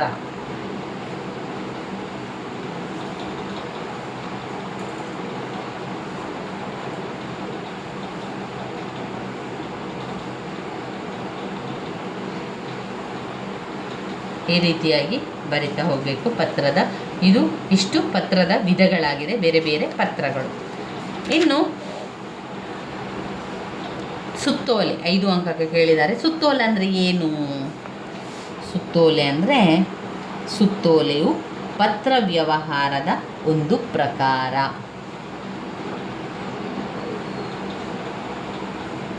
ಸುತ್ತೋಲೆ ಎನ್ನುವಂಥದ್ದು ಪತ್ರ ವ್ಯವಹಾರದ ಒಂದು ಪ್ರಕಾರ. ಇದರ ರಚನೆಯು ಅಧಿಕೃತ ಜ್ಞಾಪನ ಮತ್ತು ಸಾಮಾನ್ಯ ಪತ್ರಗಳಿಗಿಂತ ಭಿನ್ನವಾಗಿರುತ್ತದೆ. ಒಂದೇ ವಿಷಯವನ್ನು ಹಲವರಿಗೆ ಅಥವಾ ಹಲವು ಇಲಾಖೆ ಕಚೇರಿಗಳಿಗೆ ತಿಳಿಸಬೇಕಾದಾಗ ಒಂದು ಪತ್ರದ ಮೂಲಕ ಪ್ರತಿಗಳನ್ನು ಮಾಡಿ ಏಕಕಾಲದಲ್ಲಿ ಅವರೆಲ್ಲರಿಗೂ ಕಳಿಸುವಂತಹ ಪತ್ರಗಳನ್ನೇ ಸುತ್ತೋಲೆ ಎನ್ನಲಾಗುವಂಥದ್ದು. ಸುತ್ತೋಲೆ ಅಂದರೆ ಏನು? ಒಂದೇ ವಿಷಯವನ್ನು ಹಲವರಿಗೆ ಅಥವಾ ಹಲವು ಇಲಾಖೆಗೆ, ನೆನಪಲ್ಲಿಟ್ಕೊಳ್ಳಿ, ಒಂದೇ ವಿಷಯವನ್ನು ಹಲವರಿಗೆ ಅಥವಾ ಹಲವು ಇಲಾಖೆ ಕಚೇರಿಗಳಿಗೆ ತಿಳಿಸಬೇಕಾದ ಒಂದು ಪತ್ರದ ಹಲವು ಪ್ರತಿಗಳನ್ನು ಮಾಡಿ, ತಿಳಿಸಬೇಕಾದಾಗ ಒಂದು ಪತ್ರದ ಹಲವು ಪ್ರತಿಗಳನ್ನು ಮಾಡಿ ಏಕಕಾಲದಲ್ಲಿ ಅವರೆಲ್ಲರಿಗೂ ಕೂಡ ಅವರೆಲ್ಲರಿಗೂ ಕಳಿಸುವ ಪತ್ರಗಳನ್ನು ಸುತ್ತೋಲೆ ಅಂತ ಕರೆಯುವಂಥದ್ದು. ಸುತ್ತೋಲೆಯ ಲಕ್ಷಣಗಳನ್ನು ನೋಡಬೇಕು. ಯಾವ ರೀತಿ ಬರೆಯುವಂಥದ್ದು ಸುತ್ತೋಲೆಯನ್ನು ಯಾವ ರೀತಿ ಬರೆಯುವಂಥದ್ದು ಅಂತ ನೋಡುವ. ಸುತ್ತೋಲೆಯ ಲಕ್ಷಣಗಳನ್ನು ನೋಡ್ತಾ ಹೋಗುವ. ಸುತ್ತೋಲೆಯು ಎಲ್ಲ ಬೇರೆ ಸರಕಾರಿ ಪತ್ರಗಳಂತೆ ಸರಕಾರ ಇಲ್ಲವೇ ಕಚೇರಿಯ ಆಡಳಿತಾತ್ಮಕ ಕ್ರಮಗಳನ್ನು, ಆದೇಶಗಳನ್ನು ಪ್ರಕಟಿಸುವಂತಹ ಪತ್ರ ಆಗಿರುವಂಥದ್ದು. ಆದರೆ ಈ ಒಂದು ಸುತ್ತೋಲೆಯಲ್ಲಿ ಒಂದೇ ವಿಷಯ ಆಗಿದ್ದು ಏಕಕಾಲದಲ್ಲಿ ಅದನ್ನು ಎಲ್ಲರಿಗೂ ಕೂಡ ತಲುಪಿಸಬೇಕು. 2ನೇ ಪಾಯಿಂಟ್, ಸುತ್ತೋಲೆಗಳು ಒಬ್ಬರು ಇನ್ನೊಬ್ಬರಿಗೆ ನೇರವಾಗಿ ಬರೆದ ಪತ್ರದಂತಿರದೆ ಸಾಮಾನ್ಯವಾಗಿ 3ನೆಯವರಿಗೆ ಬರೆದಂತಿರುತ್ತದೆ. ಆದ್ದರಿಂದ ಪತ್ರದ ಆರಂಭದಲ್ಲಿ ಮಾನ್ಯರೇ, ಗೌರವಾನ್ವಿತರೇ ಈ ರೀತಿಯಾಗಿ ಸಂಬೋಧನೆಗಳನ್ನು ಮಾಡುವಂಥದ್ದು. ನಿಮಗೆ ನಂಬುಗೆಯ, ನಿಮ್ಮ ವಿಶ್ವಾಸದ ಮುಂತಾದ ಗೌರವ ಸೂಚಕ ಮುಕ್ತಾಯದ ವಾಕ್ಯದಲ್ಲಿ ಇಲ್ಲಿ ಇರುವುದಿಲ್ಲ. ನೆನಪಲ್ಲಿಟ್ಕೊಳ್ಳಿ, ಸುತ್ತೋಲೆಯಲ್ಲಿ ಕೊನೆಯ ಅಂತಿಮವಾಗಿ ನಿಮ್ಮ ವಿಶ್ವಾಸಿ, ನಿಮ್ಮ ನಂಬುಗೆ ಎನ್ನುವಂಥ ವಾಕ್ಯ ಇರುವುದಿಲ್ಲ. ಪತ್ರದ ಆರಂಭದಲ್ಲಿ ಮಾನ್ಯರೇ, ಗೌರವಾನ್ವಿತರೇ ಇತ್ಯಾದಿ ಸಂಬೋಧನೆಗಳು ನಿಮ್ಮ ನಂಬುಗೆಯ, ನಿಮ್ಮ ವಿಶ್ವಾಸ ಎರಡೂ ಕೂಡ ಸುತ್ತೋಲೆಯಲ್ಲಿ ಇರುವುದಿಲ್ಲ. ಉದಾಹರಣೆಗಳಿಗೆ ನಾನು ಪತ್ರವನ್ನು ತೋರಿಸ್ತೇನೆ ಯಾವ ರೀತಿ ಅಂತ. ಅದರಲ್ಲಿ ನೆನಪಲ್ಲಿ ಇಟ್ಕೊಳ್ಬೇಕು, ಸುತ್ತೋಲೆಯಲ್ಲಿ ಗೌರವಾನ್ವಿತ ಪದ ಯಾವುದನ್ನೂ ಕೂಡ, ಅಂದರೆ ಮಾನ್ಯರೇ, ಗೌರವಾನ್ವಿತ ಸಂಬೋಧನೆ ಮಾಡುವಂಥದ್ದು, ಅಂತಿಮವಾಗಿ ಬರೆಯುವಂಥದ್ದು ಯಾವುದೂ ಕೂಡ ಇಲ್ಲ. ಅದು ಸುತ್ತೋಲೆ ಇತರೆ ಸರ್ಕಾರಿ ಪತ್ರಗಳಂತೆ ನೇರವಾಗಿ, ಸರಳವಾಗಿ, ಖಚಿತವಾಗಿ, ಸಂಕ್ಷಿಪ್ತವಾಗಿ ಅರ್ಥವಾಗುವಂತೆ ರಚಿತವಾಗಿರಬೇಕು. ಸುತ್ತೋಲೆಯಲ್ಲಿ ನೀಡಲಾದ ಸೂಚನೆಗಳಿರ್ಬೋದು, ಆದೇಶಗಳಿರ್ಬೋದು, ಸಂಬಂಧಪಟ್ಟವರು ಪಾಲಿಸುವುದು ಅವರ ಒಂದು ಕರ್ತವ್ಯ ಆಗಿರ್ತದೆ. ಅಷ್ಟೇ ಅಲ್ಲದೆ ಸುತ್ತೋಲೆಯ ಪ್ರತಿ ಪತ್ರದ ಮೇಲೂ ಸಂಬಂಧಪಟ್ಟಂತಹ ಅಧಿಕಾರಿಯ ಸಹಿ ಬೇಕು. ಹಾಗೆಯೇ ಸಹಿ ಯಾವಾಗಲೂ ಎಲ್ಲಿ ನಾವು ಯಥಾಸ್ಥಿತಿ ಎಲ್ಲಿ ಹಾಕ್ತೇವೆ ಅಲ್ಲಿ ಹಾಕುವಂಥದ್ದು. ಇಷ್ಟು ಸುತ್ತೋಲೆಯ ಲಕ್ಷಣಗಳಲ್ಲಿ ಬರ್ತದೆ. ಒಂದು, ಸುತ್ತೋಲೆಯ ಇತರ ಸರ್ಕಾರಿ ಪತ್ರಗಳಂತೆ ಆ ಒಂದು ಕಚೇರಿಯ ಹೆಸರು, ಅಧಿಕಾರಿಯ ಹೆಸರನ್ನು ನಮೂದನೆ ಮಾಡುವಂಥದ್ದು. ಎಲ್ಲ ಪತ್ರಗಳಲ್ಲೂ ಕೂಡ ಒಂದೇ ವಿಚಾರ ಇರುವಂಥದ್ದನ್ನು ಕಾಣ್ಬೋದು. ಆ ಒಂದೇ ರೀತಿಯ ಪತ್ರಗಳನ್ನು ಏಕಕಾಲದಲ್ಲಿ ಎಲ್ಲರಿಗೂ ಕೂಡ ಹಂಚಬೇಕು. ಹಾಗೆ ಇಲ್ಲಿ ಯಾವುದೇ ರೀತಿಯ ಗೌರವಾನ್ವಿತರೆ, ಮಾನ್ಯರೇ ಎನ್ನುವಂಥದ್ದು ಆರಂಭದಲ್ಲಿ ಕೂಡ ಬರೀಲಿಕ್ಕಿಲ್ಲ, ಅಂತ್ಯದಲ್ಲಿ ಕೂಡ ಬರೀಲಿಕ್ಕಿಲ್ಲ. ಮೂರನೇ ವ್ಯಕ್ತಿಗೆ ಬರೆಯುವ ಪತ್ರದ ರೀತಿಯಲ್ಲಿ ಬರೆಯುವಂಥದ್ದು. ಸುತ್ತೋಲೆ ಸರಳವಾಗಿರಬೇಕು, ಸುಲಭವಾಗಿರಬೇಕು, ನೇರವಾಗಿರಬೇಕು, ಸ್ಪಷ್ಟವಾಗಿರಬೇಕು. ಸುತ್ತೋಲೆಯಲ್ಲಿ ನೀಡಲಾದಂತಹ ಯಾವುದೇ ಒಂದು ಸೂಚನೆ ಇರ್ಬೋದು, ಆದೇಶಗಳಿರ್ಬೋದು, ಸಂಬಂಧಪಟ್ಟವರು ಪಾಲಿಸುವುದು ಕರ್ತವ್ಯ ಆಗಿರ್ತದೆ. ಸುತ್ತೋಲೆಯ ಪ್ರತಿ ಪತ್ರದ ಮೇಲೂ ಸಂಬಂಧಪಟ್ಟಂತಹ ಅಧಿಕಾರಿಯ ಸಹಿ ಮಾಡಲು ಸಾಧ್ಯ ಇಲ್ಲ. ಯಾಕಂದರೆ ಸುತ್ತೋಲೆ ಅಂತ ಹೇಳಿದರೆ ಒಬ್ಬ ವ್ಯಕ್ತಿ ತುಂಬ ಜನರಿಗೆ ಕಳಿಸುವಂಥ ಪತ್ರ. ಅದರಿಂದ ಎಲ್ಲ ಪತ್ರದಲ್ಲಿ ಅಧಿಕಾರಿಯ ಸಹಿಯನ್ನು ಮಾಡಲಿಕ್ಕೆ ಸಾಧ್ಯ ಇಲ್ಲ. ಅದರಿಂದ ಸುತ್ತೋಲೆಯಲ್ಲಿ ಪ್ರತಿ ಪತ್ರದ ಮೇಲೆ ಸಂಬಂಧಪಟ್ಟ ಅಧಿಕಾರಿಯ ಸಹಿ ಮಾಡಲು ಸಾಧ್ಯವಿಲ್ಲ. ಅದರಿಂದ ಒಂದು ಮೊಹರನ್ನು ಅಚ್ಚೊತ್ತಿ ಕಳಿಸುವಂಥದ್ದು. ಇಲ್ಲಿ ಉದಾಹರಣೆ ನೋಡಿ, ಸುತ್ತೋಲೆ ಈ ರೀತಿ ಬರಿಬೇಕು. ನಿಮ್ಮ ಪ್ರಶ್ನೆ ಪತ್ರಿಕೆಯಲ್ಲಿ ಸುತ್ತೋಲೆ ಅಂದರೆ ಏನು, ಸುತ್ತೋಲೆಯ ಲಕ್ಷಣವನ್ನು ತಿಳಿಸಿ, ಮಾದರಿ ಸುತ್ತೋಲೆಯನ್ನು ಬರೆಯಿರಿ ಅಂತ ಹೇಳಿದರೆ ಇದನ್ನು ನಾವು ಬರಿಬೇಕಾಗ್ತದೆ. ಕರ್ನಾಟಕ ಸರಕಾರ, ಬಲ್ದ ಸೈಡಲ್ಲಿ ಪ್ರಾಥಮಿಕ ಮತ್ತು ಪ್ರೌಢಶಿಕ್ಷಣ ಸಚಿವಾಲಯ, ಬಹುಮಡಿ ಕಟ್ಟಡ, ಡಾಕ್ಟರ್ ಅಂಬೇಡ್ಕರ್ ಬೀದಿ, ಬೆಂಗಳೂರು, ದಿನಾಂಕ ಅಂತ ಹಾಕಿ, ಆಮೇಲೆ ಹೆಡ್ಡಿಂಗಲ್ಲಿ ಸುತ್ತೋಲೆ ಅಂತ ಹಾಕಿ, ಅಲ್ಲಿ ವಿಷಯ ಏನು, ಶಾಲಾ ವೇಳೆ ಬದಲಾವಣೆಯ ಬಗ್ಗೆ. ನಾನು ಇದನ್ನು ನಿಮಗೆ ತಿಳಿಸ್ತಾ ಹೋಗ್ತೇನೆ. ಇದೇ ರೀತಿಯಲ್ಲಿ ಯಾವುದೇ ಪತ್ರವನ್ನು ನೀವು ಬರಿಬೋದು. ಇಲ್ಲಿ ಯಾವುದೇ ರೀತಿಯ ಮಾನ್ಯರೇ ಅಂತ ಇಲ್ಲ, ಹಾಗೆಯೇ ನಿಮ್ಮ ವಿಶ್ವಾಸಿ ಅಂತ ಇಲ್ಲ. ಸಹಿಯನ್ನು ಹಾಕಿ ಅಲ್ಲಿ ಮೊಹರನ್ನು ಒತ್ತುವಂಥದ್ದು, ಅಂದರೆ ಇದು ಬರ್ತದಲ್ಲ, ಆ ಒಂದು ಮೊಹರನ್ನು ಹಾಕುವಂಥದ್ದು. ಇಲ್ಲಿ ವಿಷಯ ಏನು ಅಂತ ಹೇಳಿದರೆ, ಈ ಮೂಲಕ ಎಲ್ಲ ಜಿಲ್ಲಾ ಪಂಚಾಯತಿಗಳ ಮುಖ್ಯ ಕಾರ್ಯನಿರ್ವಾಹಕ ಅಧಿಕಾರಿಗಳ ಗಮನಕ್ಕೆ ತರುವುದೇನೆಂದರೆ, ಶಾಲಾ ವೇಳೆ ಬದಲಾವಣೆ ಬಗ್ಗೆ ಸರಕಾರವು ಈ ಹಿಂದೆ ಕೈಗೊಂಡ ನಿರ್ಧಾರವನ್ನು ಪರಿಷ್ಕರಿತ ಮಾಡಿ ಹಲವು ಮನವಿಗಳು ಬಂದಿವೆ. ಈ ಮನವಿಯ ಬಗ್ಗೆ ಮಾನ್ಯ ಮುಖ್ಯಮಂತ್ರಿಗಳು, ಶಿಕ್ಷಣ ಸಚಿವರು ಪರ್ಯಾಲೋಚನೆ ಮಾಡಿ ಶಾಲಾ ವೇಳೆಯನ್ನು ಆಯಾ ಜಿಲ್ಲಾ ಪಂಚಾಯತಿಗಳ ನಿರ್ಧಾರಕ್ಕೆ ಬಿಡಬೇಕೆಂದು ತೀರ್ಮಾನಿಸಲಾಗಿದೆ. ಅಲ್ಲದೆ ಹೊಸ ಶೈಕ್ಷಣಿಕ ವರ್ಷ ಆರಂಭವಾಗುವ ಮೊದಲೇ ಶಾಲಾ ವೇಳೆಯನ್ನು ನಿರ್ಧರಿಸುವುದು ಅಗತ್ಯವಾಗಿದೆ. ಆದ್ದರಿಂದ ಕೂಡಲೇ ಜಿಲ್ಲಾ ಪಂಚಾಯತ್ನ ಸಭೆ ಕರೆದು ಈ ಬಗ್ಗೆ ಖಚಿತ ನಿರ್ಧಾರವನ್ನು ಕೈಗೊಂಡು ಪ್ರಕಟಿಸಬೇಕೆಂದು ಈ ಮೂಲಕ ಸೂಚಿಸಲಾಗಿದೆ.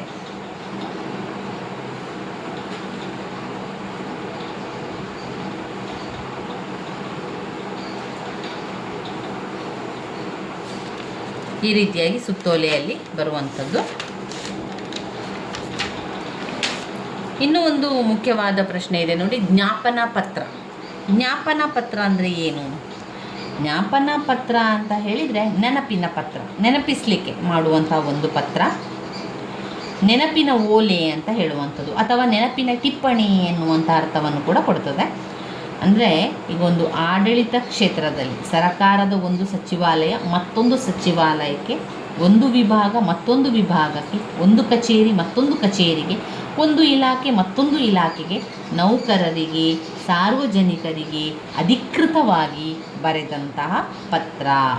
ಅಂದರೆ ಸರಕಾರದ ನಿಯಮಕ್ಕನುಸಾರವಾದ ಕಾನೂನಿನ ಚೌಕಟ್ಟಿನಲ್ಲಿರುವ ಅಧಿಕೃತ ವಿಷಯಗಳನ್ನು ಮೇಲಾಧಿಕಾರಿಗಳು ಸಂಬಂಧಿಸಿದವರಿಗೆ ಅಧಿಕೃತವಾಗಿ ಜ್ಞಾಪಿಸಿ ಬರೆಯುವಂತಹ ಪತ್ರವನ್ನೇ ಜ್ಞಾಪನಾ ಪತ್ರ ಅಂತ ಹೇಳುವಂಥದ್ದು. ಜ್ಞಾಪನಾ ಪತ್ರದ ಲಕ್ಷಣಗಳನ್ನು ಒಮ್ಮೆ ನೋಡಿಕೊಳ್ಳುವ. ಜ್ಞಾಪನಾ ಪತ್ರವು ಸರಕಾರದ ಇಲಾಖೆಗಳಲ್ಲಿ ನಡೆಯುವ ಮುಖ್ಯ ಕಾರ್ಯಕಲಾಪಗಳು, ಅಲ್ಲಿನ ಬದಲಾವಣೆಗಳು ಇತ್ಯಾದಿ ಮುಖ್ಯ ಘಟನೆಗಳಿಗೆ ಸಂಬಂಧಿಸಿರುತ್ತದೆ. 2. ಜ್ಞಾಪನಾ ಪತ್ರವು ಸ್ಥೂಲವಾಗಿ ಸರಕಾರದ ಆದೇಶದಂತಿರುತ್ತದೆ. ಪತ್ರವು ಮೂರನೆಯವರನ್ನು ಉದ್ದೇಶಿಸಿ ಬರೆದಂತಿರುತ್ತದೆ. ನಾನು, ನೀವು ಮುಂತಾದ ಪ್ರಯೋಗಗಳು ಇರುವುದಿಲ್ಲ. ಪತ್ರದ ಆರಂಭದಲ್ಲಿ ಮಾನ್ಯರೇ, ಅಂತ್ಯದಲ್ಲಿ ವಿಶ್ವಾಸ ಇತ್ಯಾದಿಗಳು ಇರುವುದಿಲ್ಲ. ಸುತ್ತೋಲೆ ರೀತಿಯಲ್ಲಿಯೇ ಇರ್ತದೆ ಅದರ ಲಕ್ಷಣ. ಪತ್ರದ ಪ್ರಾರಂಭದಲ್ಲಿ ವಿಷಯ ಉಲ್ಲೇಖ ಇರುತ್ತದೆ. ಪತ್ರದ ಕೊನೆಯಲ್ಲಿ ಪತ್ರ ಬರೆದ ಅಧಿಕಾರಿಯ ಸಹಿ, ಪದನಾಮ ಇರ್ತದೆ. ಜ್ಞಾಪನಾ ಪತ್ರ ಬರೆಯುವಂಥ ಸಂದರ್ಭ ಯಾವಾಗ?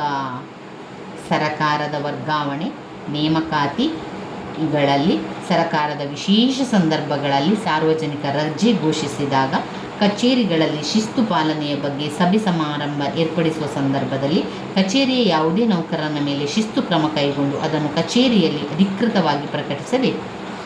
ಜ್ಞಾಪನ ಪತ್ರದ ಉದಾಹರಣೆ ನೋಡಿ. ಜ್ಞಾಪನ ಪತ್ರದ ಉದಾಹರಣೆಯಲ್ಲಿ ಕರ್ನಾಟಕ ಸರಕಾರ, ಕಾಲೇಜು ಶಿಕ್ಷಣ ನಿರ್ದೇಶಕರ ಕಚೇರಿ, ಬೆಂಗಳೂರು. ದಿನಾಂಕ, ಇನ್ನು ಜ್ಞಾಪನ ಅಂತ ಹೆಡ್ಡಿಂಗನ್ನು ಹಾಕಿ. ವಿಷಯ, ಪದವಿ ಕಾಲೇಜು ಉಪನ್ಯಾಸಕರ ವರ್ಗಾವಣೆ. ಸಾರ್ವಜನಿಕ ಸೇವೆಯ ಹಿತದೃಷ್ಟಿಯಿಂದ ಹಾಗೂ ಕೆಲವು ಉಪನ್ಯಾಸಕರ ಕೋರಿಕೆ ಮೇರೆಗೆ ಈ ಕೆಳಕಂಡ ಕಾಲೇಜು ಉಪನ್ಯಾಸಕರ ವರ್ಗಾವಣೆ ಮತ್ತು ತೈನಾತಿಗಳನ್ನು ಆದೇಶಿಸಲಾಗಿದೆ ಎನ್ನುವಂಥದ್ದು. ಅಂದರೆ ಯಾರೆಲ್ಲ ವರ್ಗಾವಣೆಯನ್ನು ಮಾಡುವಂಥದ್ದು, ಯಾರಿಗೆಲ್ಲ ವರ್ಗಾವಣೆ ಕೊಡುವಂಥದ್ದು ಎನ್ನುವಂಥದ್ದು ಬರೆಯುವಂಥದ್ದು. ಇಷ್ಟು ಬರೀಬೇಕಂತ ಇಲ್ಲ, ಒಂದು ಸ್ವಲ್ಪ ಬರೆದ್ರೆ ಸಾಕು. ಉಪನ್ಯಾಸಕರು, ಬೋಧನಾ ವಿಷಯ, ವರ್ಗಾವಣೆಯ ಕಾಲೇಜು, ಕಾರಣ ಯಾಕೆ ಅಂತ. ಮೇಲಿನ ವರ್ಗಾವಣೆಯಲ್ಲಿ ಬೇಡಿಕೆಯ ಮೇರೆಗೆ ವರ್ಗಾಯಿಸಿದ ಪ್ರಕರಣಗಳನ್ನು ಹೊರತುಪಡಿಸಿ ಉಳಿದ ಪ್ರಕರಣಗಳಲ್ಲಿ ಮಾತ್ರ ಉಪನ್ಯಾಸಕರು ವರ್ಗಾವಣೆ ಹಾಗೂ ಇತರ ಭತ್ಯೆಗಳಿಗೆ ಅರ್ಹರಾಗಿರುತ್ತಾರೆ. ಸಹಿಯನ್ನು ಹಾಕುವಂಥದ್ದು. ಇಷ್ಟು ಮಾಡಿದರೆ ಇದು ಜ್ಞಾಪನ ಪತ್ರದ ಮಾದರಿ ಆಯಿತು. ಇದು ಜ್ಞಾಪನ ಪತ್ರದ ಮಾದರಿಯಾಗಿರುವಂಥದ್ದು. ಯಾವ ರೀತಿ ಮಾದರಿ ಅಂತ ನೋಡ್ಕೊಳ್ಳಿ. ಮಾದರಿ ಅಂದರೆ ಯಾವ ರೀತಿ ಬರೆಯುವಂಥದ್ದು ಅಂತ ಇರುವಂಥದ್ದು. ಇನ್ನು ನಾವು ನೋಡೋದಾದರೆ ಯಾವ ಪತ್ರವನ್ನು ಓದ್ಕೊಳ್ಳಿಕ್ಕಿದೆ. ಅರೆ ಸರಕಾರಿ ಪತ್ರ ಅಂದರೆ ಏನು ಅಂತ ನಿಮಗೆ ಗೊತ್ತಿರಲಿ. ಅರೆ ಸರಕಾರಿ ಪತ್ರ ಅಂತ ಹೇಳಿದರೆ, ಸರಕಾರಿ ಪತ್ರಗಳಿಗೆ ಒಂದು ಚೌಕಟ್ಟು ಅಂತ ಇರ್ತದೆ. ಇದೇ ಆಗಿರಬೇಕು, ಹೀಗೇ ಇರಬೇಕು ಅಂತ ಚೌಕಟ್ಟು ಇರ್ತದೆ. ಔಪಚಾರಿಕ ಚೌಕಟ್ಟನ್ನು ಸಡಿಲಿಸಿ ವೈಯಕ್ತಿಕ ಭಾವ ಮತ್ತು ರೂಪು ಕೊಟ್ಟು ಸರಕಾರಿ ಕಾರ್ಯದ ಬಗೆಗೆ ಒಬ್ಬ ಸರಕಾರಿ ಅಧಿಕಾರಿ ಇನ್ನೊಬ್ಬ ಸರಕಾರಿ ಅಧಿಕಾರಿಗೆ ಅಥವಾ ಸ್ಥಳೀಯ ಸಂಸ್ಥೆಯ ಅಧಿಕಾರಿಗೆ ಅಥವಾ ಖಾಸಗಿ ವ್ಯಕ್ತಿಗೆ ಆತ್ಮೀಯವಾದ ರೀತಿಯಲ್ಲಿ ಪತ್ರ ಬರೆಯುತ್ತಾನೆ. ಅಂತಹ ಪತ್ರವು ಸರಕಾರಿ ಪತ್ರವಾಗುತ್ತದೆ. ಅಂದರೆ ಸರಕಾರಿ ಅಥವಾ ಅಧಿಕೃತ ವಿಷಯಗಳನ್ನು ಖಾಸಗಿ ರೂಪದಲ್ಲಿ ಬರೆಯುವ ಪತ್ರವನ್ನೇ ಅರೆ ಸರ್ಕಾರಿ ಪತ್ರ ಅಂತ ಹೇಳುವಂಥದ್ದು. ನೋಡಿ, ಸರಕಾರಿ ಪತ್ರ ಅಂತ ಹೇಳಿದರೆ ಸರಕಾರದ ವಿಷಯವನ್ನು ಸರಕಾರದ ಅಧಿಕಾರಿಗಳು ಅಧಿಕೃತವಾಗಿ ಬರೆಯುವಂತಹ ಪತ್ರ ಸರಕಾರಿ ಪತ್ರ. ಅರೆ ಸರಕಾರಿ ಪತ್ರ ಅಂತ ಹೇಳಿದರೆ ಸರಕಾರಿ ಅಧಿಕಾರಿಯೇ ಬರೆಯುವಂತಹ ಪತ್ರ ಆಗಿರ್ತದೆ. ಆದರೆ ಸರಕಾರಿ ಅಧಿಕಾರಿಯು ಅದನ್ನು ಒಂದು ವೈಯಕ್ತಿಕ ರೂಪದಲ್ಲಿ ಖಾಸಗಿ ಒಂದು ಸಂಸ್ಥೆಗೆ ಇರ್ಬೋದು ಅಥವಾ ಇಲಾಖೆಗಳಿಗಿರ್ಬೋದು ಅಥವಾ ಇನ್ನೊಬ್ಬ ಸರಕಾರಿ ಅಧಿಕಾರಿಗೆ ಬರೆಯುವಂತಹ ಪತ್ರವನ್ನೇ ಅರೆ ಸರ್ಕಾರಿ ಪತ್ರ ಅಂತ ಹೇಳುವಂಥದ್ದು.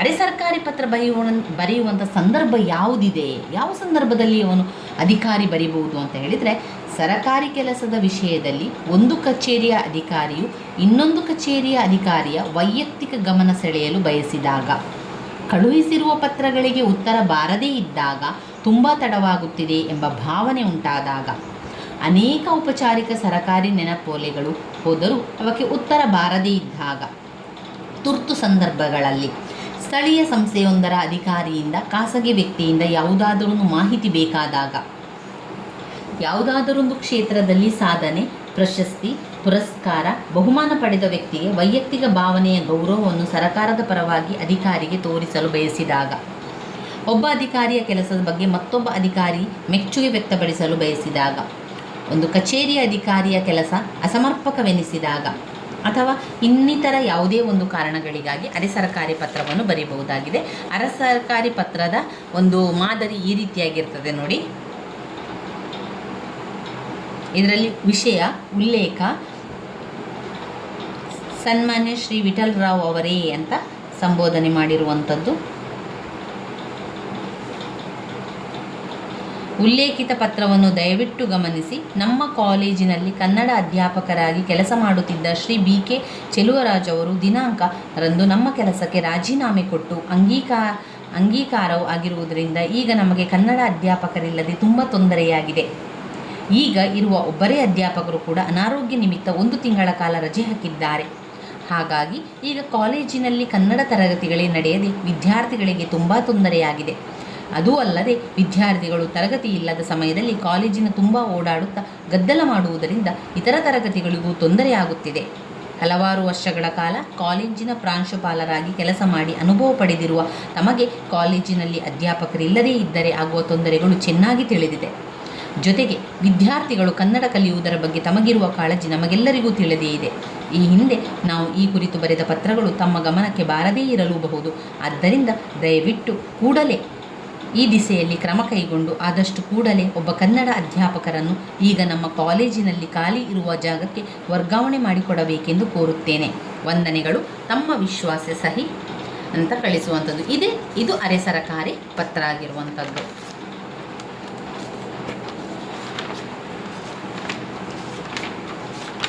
ಇನ್ನು ನಾವು ಇದರಲ್ಲಿ ಓದಬೇಕಾಗಿರುವಂತಹ ಮುಖ್ಯವಾದಂತಹ ಪ್ರಶ್ನೆ ಅಂತ ಹೇಳಿದರೆ ಅದು ಅರ್ಜಿ. ಬೇರೆ ಬೇರೆ ಅರ್ಜಿಯ ನಮೂನೆಗಳು, ಮಾದರಿ ಅರ್ಜಿಗಳನ್ನು ನೋಡ್ಕೊಳ್ಬೇಕು. ಮಾದರಿ ಅರ್ಜಿ ಎನ್ನುವಂಥದ್ದು ತುಂಬಾ ಮುಖ್ಯವಾಗಿರುವಂತಹ ಒಂದು ಪ್ರಶ್ನೆ. ಇದರಲ್ಲಿ 2 ಮುಖ್ಯವಾದ ಪತ್ರಗಳನ್ನು ಕಾಣ್ಬೋದು. ನಾನು ನಿಮಗೆ ಇಲ್ಲಿಯೇ ಪಾಯಿಂಟ್ಸನ್ನು ತಿಳಿಸ್ತಾ ಹೋಗ್ತೇನೆ, ನಂತರ ಅದನ್ನು ಸ್ವಲ್ಪ ಸ್ವಲ್ಪ ನೋಡ್ತಾ ಹೋಗುವ. ನಮಗೆ ಸಮಯದ ಅಭಾವ ತುಂಬ ಇರುವ ಕಾರಣ ನಾವು ಬೇಗ ಬೇಗ ಎಲ್ಲವನ್ನು ಮುಗಿಸಿ ಬಿಡಬೇಕು. ಅರ್ಜಿಗಳಲ್ಲಿ ಮುಖ್ಯವಾಗಿ 2 ಅರ್ಜಿ. ನೀವು ನಾನು ಪಾಯಿಂಟ್ಸ್ ಹೇಳ್ತಾ ಇರಬೇಕಾದ್ರೆ ಆವಾಗಲೇ ತಕ್ಷಣ ಕಲಿತು ಬಿಡಿ. ಆ ಒಂದು ಪಾಯಿಂಟ್ಸ್ಗಳನ್ನು ಬಾಯ್ಪಾಠ ಮಾಡಿ ಆದರೂ ಕಲಿತು ಬಿಡಿ. ನಂತರ ವಿವರಣೆಯನ್ನು ನಿಮಗೆ ಎಷ್ಟು ಸಾಧ್ಯವೋ ಅಷ್ಟು ವಿವರಣೆಯನ್ನು ಬರೆದ್ರೆ ಆಯಿತು. ಈ ಪಾಯಿಂಟ್ಸ್ಗಳು ಸರಿಯಾಗಿ ಬಂದರೆ ನಿಮಗೆ ಅರ್ಜಿ ನಮೂನೆಯಲ್ಲಿ ಸಂಪೂರ್ಣ ಅಂಕ ಸಿಗಲಿಕ್ಕೆ ಸಾಧ್ಯ ಆಗ್ತದೆ.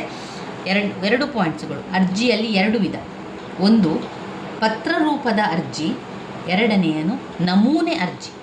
2 ವಿಧ ಇದೆ. ಮತ್ತೊಮ್ಮೆ ಹೇಳ್ತೇನೆ, ಪತ್ರ ರೂಪದ ಅರ್ಜಿ ಯಾವುದು? ಪತ್ರ ರೂಪದ ಅರ್ಜಿ. ಎರಡನೆಯದು ಯಾವುದು? ನಮೂನೆ ಅರ್ಜಿ. ಪತ್ರ ರೂಪದ ಅರ್ಜಿಗಳು ಮತ್ತು ನಮೂನೆ ಅರ್ಜಿಗಳು. ಪತ್ರ ರೂಪದ ಅರ್ಜಿಗಳಲ್ಲಿ ಮತ್ತೆ ಒಂದು ಸಬ್ ಪಾಯಿಂಟ್ಸ್ ರಜದ ರೂಪದ ಅರ್ಜಿಗಳು. ಮತ್ತೆ ಸಬ್ ಪಾಯಿಂಟ್ಸ್ ಇದೆ. ಮತ್ತೆ ಸಬ್ ಪಾಯಿಂಟ್ಸ್ ಇರುವಂಥದ್ದು 1, 2, 3, 4, 5. ಪತ್ರ ರೂಪದ ಅರ್ಜಿಗಳಲ್ಲಿ ಮತ್ತೆ 5 ಪಾಯಿಂಟ್ಸ್ಗಳಿದೆ. ನಮೂನೆ ಅರ್ಜಿಯಲ್ಲಿಯೂ ಮತ್ತೆ 4 ಪಾಯಿಂಟ್ಸ್ಗಳನ್ನು ಕಾಣ್ಬೋದು. ಮೊದಲು ಪತ್ರ ರೂಪದ ಅರ್ಜಿಗಳಲ್ಲಿ 1 ರಜದ ರೂಪದ ಅರ್ಜಿ, ವೇತನಕ್ಕೆ ಸಂಬಂಧಿಸಿದ ಅರ್ಜಿ. 3 ಜ್ಯೇಷ್ಠತೆಗೆ ಸಂಬಂಧಿಸಿದ ಅರ್ಜಿ. 4 ವರ್ಗಾವಣೆ ಕೋರುವ ಅರ್ಜಿ, ವಿದ್ಯಾರ್ಥಿಯ ಶುಲ್ಕವನ್ನು ಕಂತುಗಳಲ್ಲಿ ಕಟ್ಟಲು ಕೋರುವ ಅರ್ಜಿ. ಒಟ್ಟು 5 ಪಾಯಿಂಟ್ಸ್ ಇದೆ. ಪತ್ರ ರೂಪದ ಅರ್ಜಿಯಲ್ಲಿ ರಜದ ರೂಪದ ಅರ್ಜಿ, ವೇತನಕ್ಕೆ ಸಂಬಂಧಿಸಿದ ಅರ್ಜಿ, ಜ್ಯೇಷ್ಠತೆಗೆ ಸಂಬಂಧಿಸಿದ ಅರ್ಜಿ, ವರ್ಗಾವಣೆಗೆ ಸಂಬಂಧಿಸಿದ ಅರ್ಜಿ, ವಿದ್ಯಾರ್ಥಿಗಳ ಶುಲ್ಕಗಳನ್ನು ಕಂತುಗಳ ರೂಪದಲ್ಲಿ ಕಟ್ಟಲು ಅರ್ಜಿ. ಇವಿಷ್ಟು ಪತ್ರ ರೂಪದ ಅರ್ಜಿಗಳಾಗಿದೆ. ಪತ್ರ ರೂಪದ ಅರ್ಜಿಗಳಲ್ಲಿ ರಜದ ರೂಪದ ಅರ್ಜಿ, ವೇತನಕ್ಕೆ ಸಂಬಂಧಿಸಿದ ಅರ್ಜಿ, ಜ್ಯೇಷ್ಠತೆಗೆ, ವರ್ಗಾವಣೆಗೆ, ವಿದ್ಯಾರ್ಥಿಯ ಶುಲ್ಕವನ್ನು ಕಂತುಗಳಲ್ಲಿ ಕಟ್ಟಲು ಕೋರುವ ಅರ್ಜಿ. ಎರಡನೆಯ ಅರ್ಜಿ ನಮೂನೆ ಅರ್ಜಿ. ನಮೂನೆ ಅರ್ಜಿಯಲ್ಲಿ ಯಾವುದೆಲ್ಲ ಬರ್ತದೆ? ಬ್ಯಾಂಕಿನಲ್ಲಿ ಉಳಿತಾಯ ಖಾತೆಯಲ್ಲಿ ಹಣ ತುಂಬುವಂತಹ ಮಾದರಿ.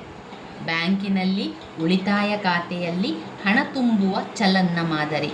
2 ರೈಲ್ವೆಯಲ್ಲಿ ಮುಂಗಡವಾಗಿ ಸ್ಥಳವನ್ನು ಕಾಯ್ದಿರಿಸುವಂತಹ ಅರ್ಜಿ. ರೈಲ್ವೆ ಮುಂಗಡ ಸ್ಥಳವನ್ನು ಕಾಯ್ದುಗೊಳಿಸುವಂತಹ ಅಥವಾ ರದ್ದುಪಡಿಸಲು ಕೋರಿ ಅರ್ಜಿ. 3 ಕರ್ನಾಟಕ ರಾಜ್ಯ ಮುಕ್ತ ವಿಶ್ವವಿದ್ಯಾನಿಲಯ ಮೈಸೂರು ಅರ್ಜಿ ನಮೂನೆ. ಕರ್ನಾಟಕ ರಾಜ್ಯ ಮುಕ್ತ ವಿಶ್ವವಿದ್ಯಾನಿಲಯ ಮೈಸೂರು ಇವರ ಅರ್ಜಿ ನಮೂನೆ. 4 ಮೈಸೂರು ಮಹಾನಗರ ಸಾರಿಗೆ ಸಂಸ್ಥೆಯಲ್ಲಿ ವಿದ್ಯಾರ್ಥಿಗೆ ರಿಯಾಯಿತಿ ಬಸ್ ಪಾಸ್ ಅರ್ಜಿ. ಮೈಸೂರು ಮಹಾನಗರ ಸಾರಿಗೆ ಸಂಸ್ಥೆಯಲ್ಲಿ ವಿದ್ಯಾರ್ಥಿ ರಿಯಾಯಿತಿಯ ಬಸ್ ಪಾಸ್ ಅರ್ಜಿ ಬರ್ತದೆ. ಇವಿಷ್ಟು ಅರ್ಜಿಯ ಮಾದರಿಯಲ್ಲಿ ಬರುವಂಥದ್ದು ಅರ್ಜಿಯ ವಿಧಗಳು. ಆಮೇಲೆ ಮಾದರಿಯನ್ನು ಕೂಡ ಕೇಳ್ತಾರೆ. ಮಾದರಿ ಅಂತ ಹೇಳಿದರೆ ಅದನ್ನು ನಾವು ಉದಾಹರಣೆ ಸಹಿತ ಪತ್ರವನ್ನು ಬರೆದು ತೋರಿಸಬೇಕಾಗ್ತದೆ. ಈಗ ಉದಾಹರಣೆಗೆ ರಜದ ರೂಪದ ಅರ್ಜಿ ಅಂತ ಹೇಳಿದರೆ ಆ ಒಂದು ರಜೆ ಅರ್ಜಿಯನ್ನು ನಾವು ಬರಿತೇವಲ್ವ, ಅದನ್ನು ಅವರಿಗೆ ಬರೆದು ತೋರಿಸಬೇಕು. ಮಾದರಿಯನ್ನು ಕೂಡ ಕೇಳ್ತಾರೆ. ಕೆಲವೊಮ್ಮೆ 10 ಅಂಕದ ಪ್ರಶ್ನೆಯಲ್ಲಿ ಅವರು ಏನು ಮಾಡ್ತಾರೆ, ಅರ್ಜಿಯ ವಿಧಗಳೇನು, ಮಾದರಿ ಅರ್ಜಿಯನ್ನು ತಿಳಿಸಿ ಅಂತ ಕೇಳ್ತಾರೆ. ಮಾದರಿ ಅರ್ಜಿ ಅಂತ ಹೇಳಿದಾಗ ನಾವೇನು ಮಾಡಬೇಕು, ಈ ರೀತಿಯಾಗಿ ಮಾದರಿ ಅರ್ಜಿಯನ್ನು ಬರಿಬೇಕಾಗ್ತದೆ. ಸಣ್ಣದಾಗಿ ತಿಳ್ಕೊಳ್ಳಿ ಅದರ ಅರ್ಜಿಯನ್ನು ಯಾವ ರೀತಿ ಮಾದರಿ ಬರೆಯುವಂಥದ್ದು ಅಂತ. ಇಲ್ಲಿ ವಿಳಾಸಕ್ಕೆಲ್ಲ ನೀವು XX ಅಂತ ಹಾಕ್ಕೊಳ್ಬೋದು, ಈ ಅಂತ ಹಾಕ್ಕೊಳ್ಬೋದು. ಆಮೇಲೆ ವಿಷಯ ಏನು ಅಂತ ಸಣ್ಣದಾಗಿ ಬರೆಯಿರಿ. ಆ ವಿಷಯವನ್ನು ಸ್ವಲ್ಪ 4 ಸಾಲುಗಳಿದ್ದರೆ ಸಾಕು. ನಂತರ ಸಹಿಯನ್ನು ಹಾಕುವಂಥದ್ದು ಅಷ್ಟೇ ಬರೆದ್ರೆ ಸಾಕು. ನಿಮಗೆ ಯಾವ ಜಾಗದಲ್ಲಿ ವಿಳಾಸವನ್ನು ಬರಿಬೇಕು, ಸ್ಥಳ ಹಾಗೆ ದಿನಾಂಕವನ್ನು ಬರಿಬೇಕು ಅಂತ ಸರಿಯಾಗಿ ನೋಡಿಕೊಳ್ಳಿ. ಮತ್ತೊಮ್ಮೆ ಅರ್ಜಿಯನ್ನು ಹೇಳ್ತೇನೆ. 2 ರೀತಿಯ ಅರ್ಜಿಗಳು, ಪತ್ರದ ರೂಪದ ಅರ್ಜಿಗಳು ಮತ್ತು ನಮೂನೆಯ ಅರ್ಜಿಗಳು. ಪತ್ರದ ರೂಪದ ಅರ್ಜಿಯಲ್ಲಿ 5 ಪಾಯಿಂಟ್ಸ್ಗಳನ್ನು ಕಾಣ್ಬೋದು. 1 ರಜದ ರೂಪದ ಅರ್ಜಿ, 2 ವೇತನಕ್ಕೆ ಸಂಬಂಧಿಸಿದ ಅರ್ಜಿ, 3 ಜ್ಯೇಷ್ಠತೆಗೆ ಸಂಬಂಧಿಸಿದ ಅರ್ಜಿ, 4 ವರ್ಗಾವಣೆ ಕೋರುವ ಅರ್ಜಿ, 5 ವಿದ್ಯಾರ್ಥಿಯ ಶುಲ್ಕವನ್ನು ಕಂತುಗಳಲ್ಲಿ ಕಟ್ಟಲು ಕೋರುವ ಅರ್ಜಿ. ರಜದ ರೂಪದ ಅರ್ಜಿಯಲ್ಲಿ 2 ವಿಧ, ಸಾಂದರ್ಭಿಕ ರಜದ ಅರ್ಜಿ ಮತ್ತು ವೈದ್ಯಕೀಯ ರಜದ ಅರ್ಜಿಯನ್ನು ಕಾಣ್ಬೋದು. 2ನೇ ಮೇನ್ ಮುಖ್ಯ ಪಾಯಿಂಟ್ ನಮೂನೆ ಅರ್ಜಿಗಳು. ಅದರಲ್ಲಿ ಬ್ಯಾಂಕಿನಲ್ಲಿ ಉಳಿತಾಯ ಖಾತೆಯಲ್ಲಿ ಹಣ ತುಂಬುವ ಚಲನ್ನ ಮಾದರಿ. 2 ರೈಲ್ವೆಯಲ್ಲಿ ಮುಂಗಡ ಸ್ಥಳ ಕಾಯ್ದಿರಿಸುವಂಥದ್ದು ಅಥವಾ ರದ್ದುಪಡಿಸಿ ಕೋರಿಕೆಯ ಅರ್ಜಿ. 3 ಕರ್ನಾಟಕ ರಾಜ್ಯ ಮುಖ್ಯ ವಿಶ್ವವಿದ್ಯಾನಿಲಯದ ಮೈಸೂರು ಅರ್ಜಿ ನಮೂನೆ. 4ನೇದು ಮಕ್ಕಳ ಬಸ್ ಪಾಸ್ಗೆ ಸಂಬಂಧಪಟ್ಟಂಥ ಅರ್ಜಿ. ಮೈಸೂರು ಮಹಾನಗರ ಸಾರಿಗೆ ಸಂಸ್ಥೆಯಲ್ಲಿ ವಿದ್ಯಾರ್ಥಿಗಳ ರಿಯಾಯಿತಿ ಬಸ್ ಪಾಸ್ ಅರ್ಜಿ, ಮಕ್ಕಳ ಬಸ್ ಪಾಸ್ ಅರ್ಜಿ ಅಂತ. ಇವಿಷ್ಟು ಅರ್ಜಿಗಳ ಮಾದರಿ ಅಥವಾ ಅರ್ಜಿಗಳ ವಿಧಗಳಾಗಿರುವಂಥದ್ದು.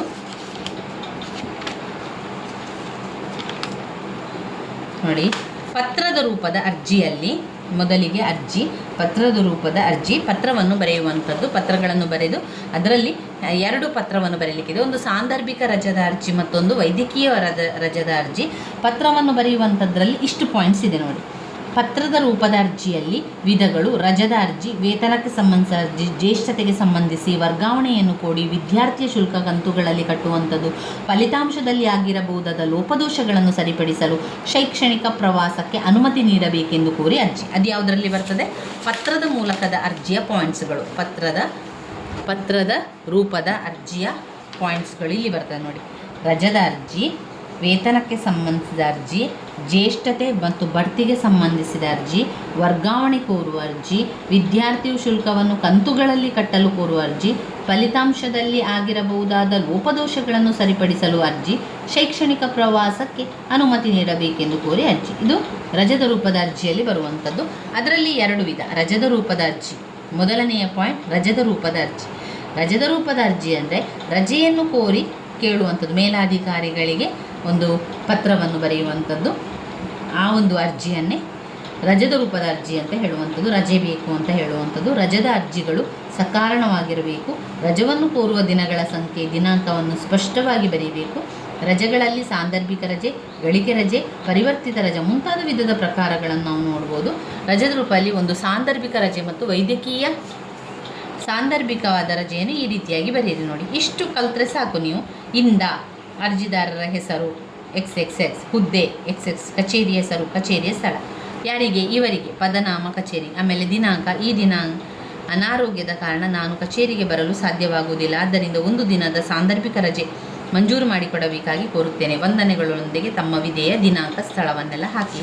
ಇದು ಸಾಂದರ್ಭಿಕ ಅರ್ಜಿ. ಆಮೇಲೆ ವೈದ್ಯಕೀಯ ರಜದ ಅರ್ಜಿ. ವೈದ್ಯಕೀಯ ರಜದ ಅರ್ಜಿಯ ಮಾದರಿ ಅದೇ ರೀತಿಯಲ್ಲಿ ಬರ್ತದೆ.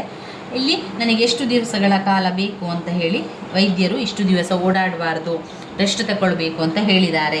ಆ ಕಾರಣದಿಂದಾಗಿ ನನಗೆ ಓಡಾಡಲಿಕ್ಕೆ ಆಗ್ತಾ ಇಲ್ಲ, ಅದರಿಂದ ಇಷ್ಟು ದಿನದಿಂದ ಇಷ್ಟು ದಿನದ 10 ದಿನಗಳ ಕಾಲ ನನಗೆ ರಜೆಯನ್ನು ಬೇಕು ಅಂತ ಕೇಳಿಕೊಳ್ಳುವಂಥದ್ದು. ಮತ್ತು ವಂದನೆಗಳೊಡನೆ ತಮ್ಮ ವಿಧೇಯ, ಸಹಿ, ದಿನಾಂಕ, ಸ್ಥಳ ಇದೆಲ್ಲ ಕೂಡ ಸೇಮ್ ಅದೇ ರೀತಿಯಲ್ಲಿ ಇರ್ತದೆ. ವೇತನಕ್ಕೆ ಸಂಬಂಧಿಸಿದ ಅರ್ಜಿ. ವೇತನಕ್ಕೆ ಸಂಬಂಧಿಸಿದ ಅಂದರೆ ವೇತನ ಅಂದರೆ ಏನು? ಸ್ಯಾಲ್ರಿ, ಸಂಬಳಕ್ಕೆ ಸಂಬಂಧಪಟ್ಟಂಥದ್ದು ಅರ್ಜಿ. ನನಗೆ ಇಷ್ಟು ರೂಪಾಯಿ ಮೂಲ ವೇತನ ನಿಗದಿಯಾಗಬೇಕಿತ್ತು, ದಯಮಾಡಿ ತಾವು ಈ ವಿಚಾರವಾಗಿ ಪರಿಶೀಲನೆ ಮಾಡಬೇಕು, ನನಗೆ ಸರಿಯಾಗಿ ಸಿಗ್ತಾ ಇಲ್ಲ ಎನ್ನುವ ವೇತನಕ್ಕೆ ಸಂಬಂಧಪಟ್ಟಂಥ ಅರ್ಜಿ ಅದೇ ರೀತಿಯಲ್ಲಿ ಬರೆಯುವಂಥದ್ದು. ವಂದನೆಗಳೊಡನೆ ತಮ್ಮ ವಿಧೇಯ, ಸಹಿ, ದಿನಾಂಕ, ಸ್ಥಳ ಹಾಕುವಂಥದ್ದು ಅದು. ಆಮೇಲೆ ಜ್ಯೇಷ್ಠತೆಗೆ ಅಂತ ಹೇಳುವಂಥದ್ದು ಶುಲ್ಕವನ್ನು ಕಂತುಗಳಲ್ಲಿ ಪಾವತಿಸಲು ಅನುಮತಿಯನ್ನು ಕೋರಿ ಹೇಳುವಂಥದ್ದು.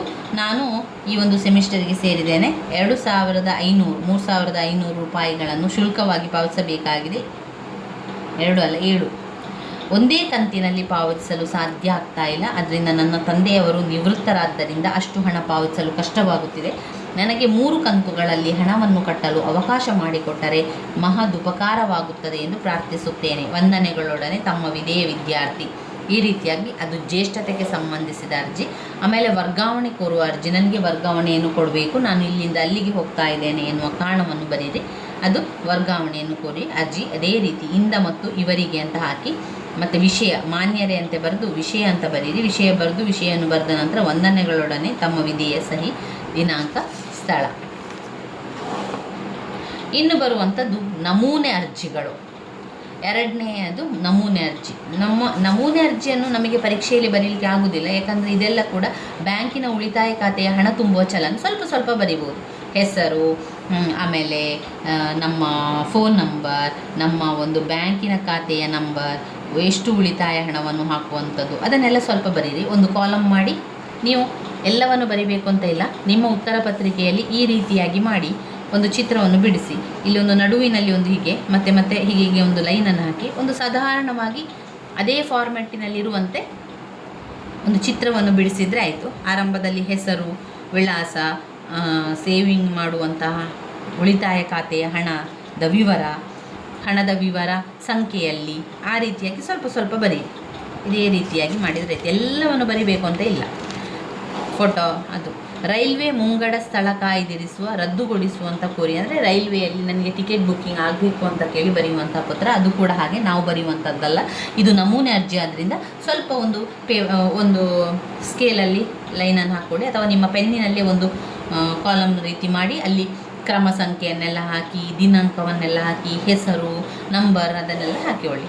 ಕರ್ನಾಟಕ ರಾಜ್ಯ ವಿಶ್ವವಿದ್ಯಾನಿಲಯದು ಕೂಡ ಹಾಗೆ ಹೆಡ್ಡಿಂಗ್ ಬರೆಯಿರಿ. ಕರ್ನಾಟಕ ರಾಜ್ಯ ಮುಖ್ಯ ವಿಶ್ವವಿದ್ಯಾನಿಲಯ ಅಂತ. ವಿದ್ಯಾರ್ಥಿಯ ಹೆಸರು, ವಿದ್ಯಾರ್ಥಿಯ ಹುಟ್ಟಿದ ದಿನಾಂಕ, ನೋಂದಣಿಯ ಸಂಖ್ಯೆ, ವಿದ್ಯಾರ್ಥಿಯ ವಿಳಾಸ, ವಾರ್ಷಿಕ ಆದಾಯ, ವಿದ್ಯಾರ್ಥಿಯ ಸಾಲಿನ ಇದು ಯಾವ ಸಾಲಿನಲ್ಲಿ ವ್ಯಾಸಂಗ ಮಾಡ್ತಾ ಇರುವಂಥದ್ದು, ಆಮೇಲೆ ಫೋನ್ ನಂಬರ್, ಕಚೇರಿ, ವಿದ್ಯಾರ್ಥಿಯ ಸಹಿ, ಇದನ್ನೆಲ್ಲ ಒಂದು ಸ್ವಲ್ಪ ಮೇಲಿಂದ ಮೇಲೆ ಬರಿತಾ ಹೋದರೆ ಆಯಿತು. ಆಮೇಲೆ ಬಸ್ ಪಾಸನ್ನು ಕೂಡ ಹಾಗೆ ನಮ್ಮ ಒಂದು ಸ್ಟ್ಯಾಂಪ್ ಸೈಜ್ ಅಳತೆಯ ಭಾವಚಿತ್ರ, ಹೆಸರು, ತಂದೆಯ ಹೆಸರು, ಹುಟ್ಟಿದ ತಾರೀಕು, ವಿಳಾಸ, ಪಾಸ್ ಬೇಕಾಗುವಂಥ ಅವಧಿ, ಮಾರ್ಗ, ಫೀಸ್ ಕಟ್ಟಿರುವ ರಶೀದಿಯ ಸಂಖ್ಯೆ, ಇದೆಲ್ಲ ಕೂಡ ಒಂದು ಸ್ವಲ್ಪ ಬರೆದ್ರೆ ಆಯಿತು.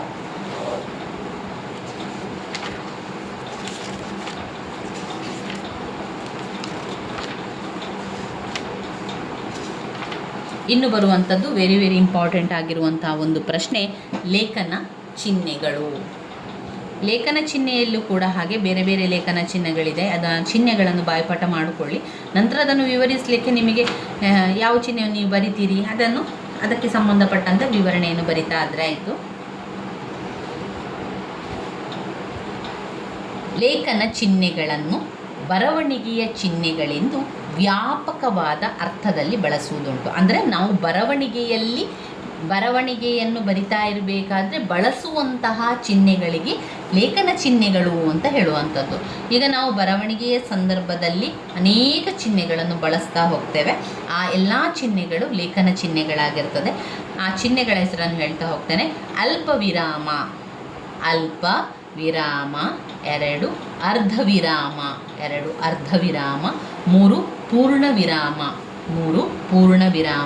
4 ವಿವರಣ ವಿರಾಮ ಚಿಹ್ನೆ, 4 ಪ್ರಶ್ನಾರ್ಥಕ ಚಿಹ್ನೆ, 5 ಪ್ರಶ್ನಾರ್ಥಕ ಚಿಹ್ನೆ. ಇಲ್ಲಿ 5 ಆಯಿತು. ಅಲ್ಪ ವಿರಾಮ, ಅರ್ಧ ವಿರಾಮ, ಪೂರ್ಣ ವಿರಾಮ, ವಿವರಣ ವಿರಾಮ ಚಿಹ್ನೆ, ಪ್ರಶ್ನಾರ್ಥಕ ಚಿಹ್ನೆ. ಅಲ್ಪ ವಿರಾಮ ಎನ್ನುವಂಥದ್ದು, ಅಲ್ಪ ವಿರಾಮ ಅಂದರೆ ಒಂದು ಕೊಮ ಹಾಕುವಂಥದ್ದು ಅಲ್ಪ ವಿರಾಮ. ಅರ್ಧ ವಿರಾಮ ಅಂದರೆ ಒಂದು ಡಾಟ್ ಹಾಕಿ ಒಂದು ಕೊಮ ಹಾಕಿದರೆ ಅದು ಅರ್ಧ ವಿರಾಮ. ಪೂರ್ಣ ವಿರಾಮ ಅಂದರೆ ಒಂದು ಡಾಟ್ ಹಾಕುವಂಥದ್ದು. ಅಂದರೆ ಈಗ ಉದಾಹರಣೆಗೆ ರಾಮನು ದಶರಥ ಮಹಾರಾಜನ ಹಿರಿಯ ಮಗ, ಫುಲ್ ಸ್ಟಾಪ್ ಅಂತ ಹೇಳಿದವೆಲ್ಲ ನಾವು, ಅದುವೇ ಪೂರ್ಣ ವಿರಾಮ. ಅಲ್ಪ ವಿರಾಮ, ಅರ್ಧ ವಿರಾಮ, ಪೂರ್ಣ ವಿರಾಮ, ವಿವರಣ ವಿರಾಮ ಚಿಹ್ನೆ. ವಿವರಣೆ ಆದ ಮೇಲೆ 2 ಡಾಟನ್ನು ಕೊಟ್ಟರೆ ಅದನ್ನು ವಿವರಣ ವಿರಾಮ ಚಿಹ್ನೆ ಅಂತ ಹೇಳುವಂಥದ್ದು. 1 ಡಾಟ್ ಕೊಟ್ಟರೆ ಪೂರ್ಣ ವಿರಾಮ, 1 ಡಾಟ್ ಕೊಟ್ಟು ಕೊಮ ಕೊಟ್ಟರೆ ಅರ್ಧ ವಿರಾಮ, 1 ಕೊಮ ಮಾತ್ರ ಕೊಟ್ಟರೆ ಅದು ಅಲ್ಪ ವಿರಾಮ. ಪ್ರಶ್ನಾರ್ಥಕ ಅಂದರೆ ಪ್ರಶ್ನೆಯನ್ನು ಕೊಡುವಂಥದ್ದು. ಯಾವಲ್ಲಿ ನಾವೊಂದು ಏನಾದರೂ ಒಂದು ಪ್ರಶ್ನೆಯನ್ನು ಹಾಕ್ತಾ ಇದ್ದೇವೆ ಅಂತಾದರೆ ಆ ಚಿಹ್ನೆಯನ್ನು ಕೊಡಬೇಕು. ನೀನು ಪರೀಕ್ಷೆಗೆ ತಡವಾಗಿ ಬರಲು ಕಾರಣವೇನು, ನೀನು ಎಲ್ಲಿಗೆ ಹೋಗುತ್ತಾ ಇದ್ದೀಯಾ ಎನ್ನುವಂಥದ್ದು ಪ್ರಶ್ನಾರ್ಥಕ ಚಿಹ್ನೆ. ವಿವರಣ ಚಿಹ್ನೆಯಲ್ಲಿ 2 ಡಾಟ್ ಬರ್ತದೆ, ಅದು ವಿವರಣೆಯನ್ನು ಕೊಡುವಂಥದ್ದು. ಸಚಿವ ಸಂಪುಟ ಸಭೆ ಹೀಗೆ ನಿರ್ಧರಿಸಿತು, ವಿವರಣ ವಿರಾಮ ಚಿಹ್ನೆ ಪ್ರಯಾಣ ದರವನ್ನು 10% ಹೆಚ್ಚಿಸಿತು ಎನ್ನುವಂಥದ್ದು ವಿವರಣ ವಿರಾಮ ಚಿಹ್ನೆ ಆಗಿದೆ. ಪೂರ್ಣ ವಿರಾಮ ಅಂದರೆ ಅಲ್ಲಿಗೆ ನಿಲ್ಲಿಸುವಂಥದ್ದು ವಾಕ್ಯವನ್ನು, ಅದು ಫುಲ್ ಸ್ಟಾಪ್ ಅಂತ ಹೇಳುವಂಥದ್ದು ಪೂರ್ಣ ವಿರಾಮ. ಅರ್ಧ ವಿರಾಮ ಅಂದರೆ ಒಂದು ಫುಲ್ ಸ್ಟಾಪ್ ಹಾಕಿ ಒಂದು ಕೊಮವನ್ನು ಹಾಕಿದರೆ ಅದು ಅರ್ಧ ವಿರಾಮ ಆಗಿರ್ತದೆ. 2 ವಾಕ್ಯಗಳ ನಡುವೆ ಅರ್ಥಕ್ಕನುಗುಣವಾಗಿ ಅರ್ಧ ವಿರಾಮ ಚಿಹ್ನೆ ಬಳಸುವುದುಂಟು. ಅಂದರೆ ವಾಕ್ಯವು ಪೂರ್ಣವಾಗಿಲ್ಲ, ಹಿಂದಿನ ಮತ್ತು ಮುಂದಿನ ವಾಕ್ಯಗಳಿಗೆ ಸಂಬಂಧಿಸಿದೆ ಎಂದು ಸೂಚಿಸುವ ಸಂದರ್ಭದಲ್ಲಿ ಇದರ ಬಳಕೆಯಾಗುವಂಥದ್ದು.